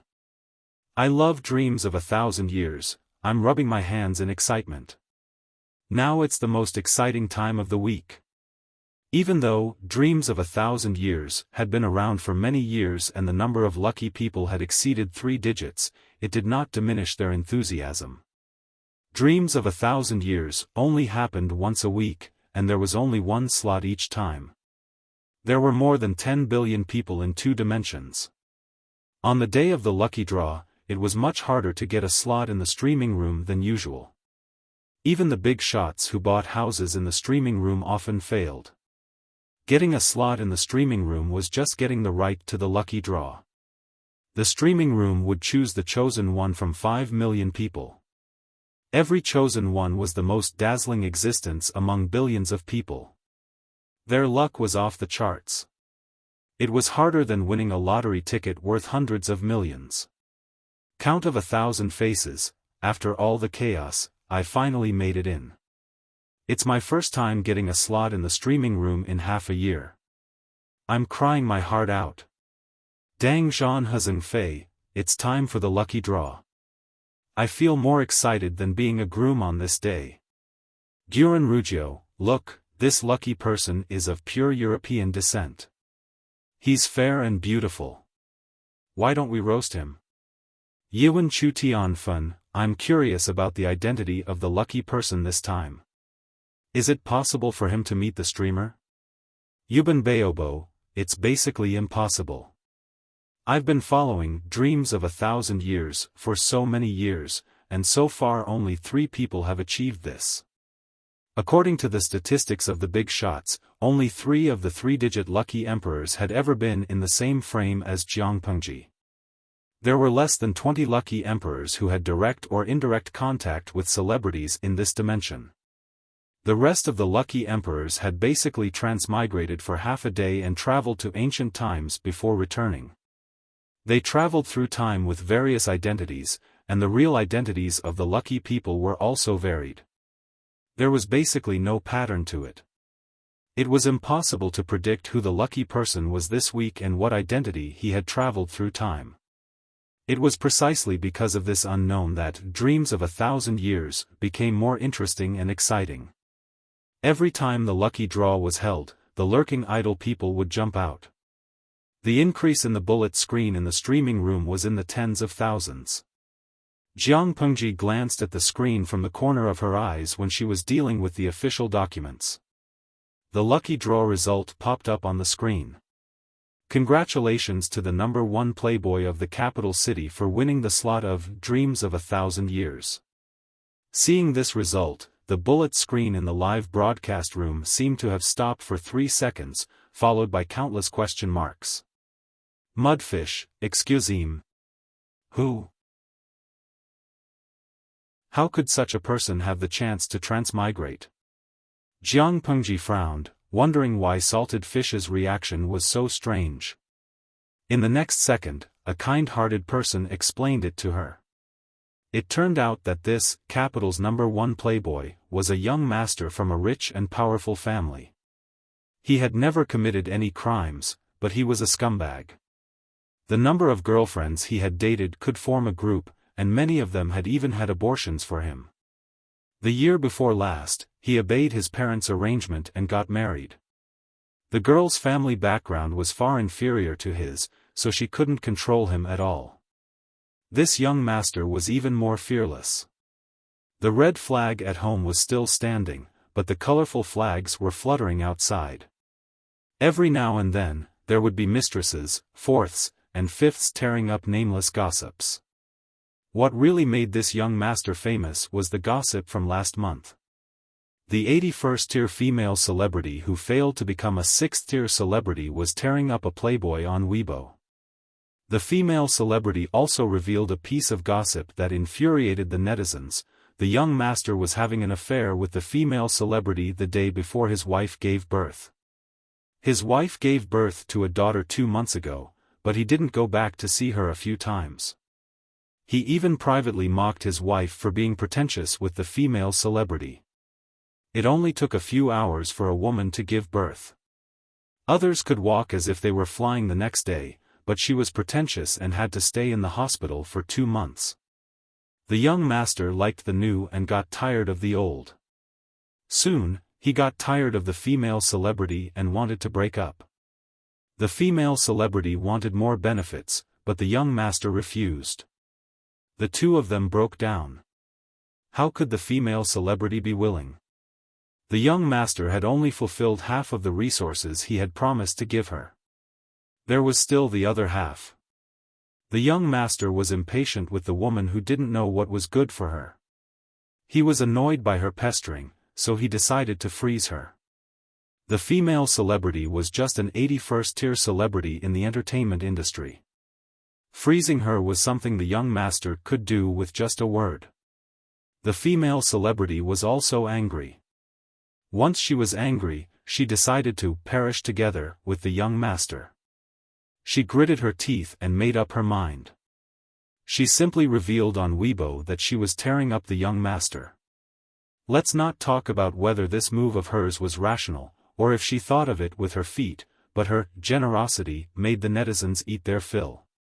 For a week, all kinds of skinning, all kinds of reversals, and all kinds of high energy filled the emptiness of countless night owls. The female celebrity also revealed the audio recording, which completely crushed the young master. He couldn't even clear his name. The power of the netizens was strong. Soon, the young master's family and social media accounts were all exposed. When they were exposing him, they also found the young master's account in the live broadcast room. Unexpectedly, the young master was also a loyal fan of the live broadcast room, even though it was black. What was more coincidental was that his account ID was #1 Playboy. Yinwu Guangsha, letting such a scumbag transmigrate is giving him a chance to go to ancient times to play with women? Green fairy tales, maybe he's a man in a woman's clothes. It's still uncertain whether he will be beaten or not. Mei Xiang as before, this guy can become a European emperor. I feel as disgusted as eating a fly. The young master didn't care about these sour comments. He happily announced the result on Weibo, with a face full of sarcasm for the masses of salted fish. His matter was a big deal on the internet. It was trending every day, and he was almost the model of a modern scumbag. He didn't care. After all, the netizens' criticism and sour comments couldn't affect his real life. While the netizens were eating instant noodles and denouncing him, he still drove a luxury car, lived in a mansion, and slept with the woman they yearned for day and night but couldn't have. Now, it was even worse. The 1 in a billion chance of becoming a European emperor had fallen into his hands. What was this called? Not only was he rich, powerful, and handsome, but he also had luck. God had really opened his eyes. When the young master was transmigrating in his dream, the resentment in the live broadcast room almost condensed into a substance. Many of the salted fish complained that they didn't want to watch the live broadcast because they felt disgusted. In the end, the law of Wang Jing told us that the more you swore, the easier it was to be slapped in the face. Zhenxiang might be late, but she would never be absent. Jiang Pengji's curiosity was aroused by the salted fish's resentment. She opened the interface of the European Emperor's live broadcast room, then, and 666 filled every corner of the screen. She temporarily turned off the bullet screen and looked at the content on the screen in silence for 2 seconds.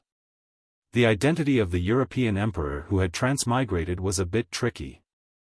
The European emperor's wish to go to ancient times to pick up ancient beauties was not going to happen.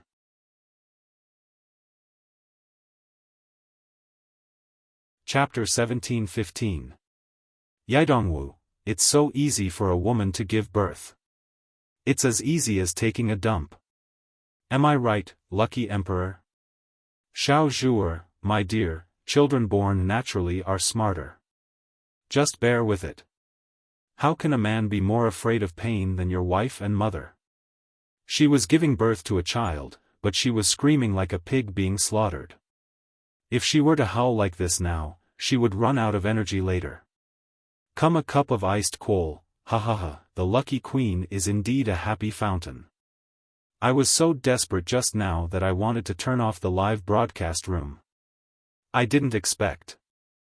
I didn't expect this guy to become a pregnant woman in labor. Oh my, I know it's wrong to gloat, but allow me to be happy first before I repent. Don't you think this pile of sh*t is so thick that you can't poop it out? The famous online quote of #1 Playboy was, giving birth is like taking a dump.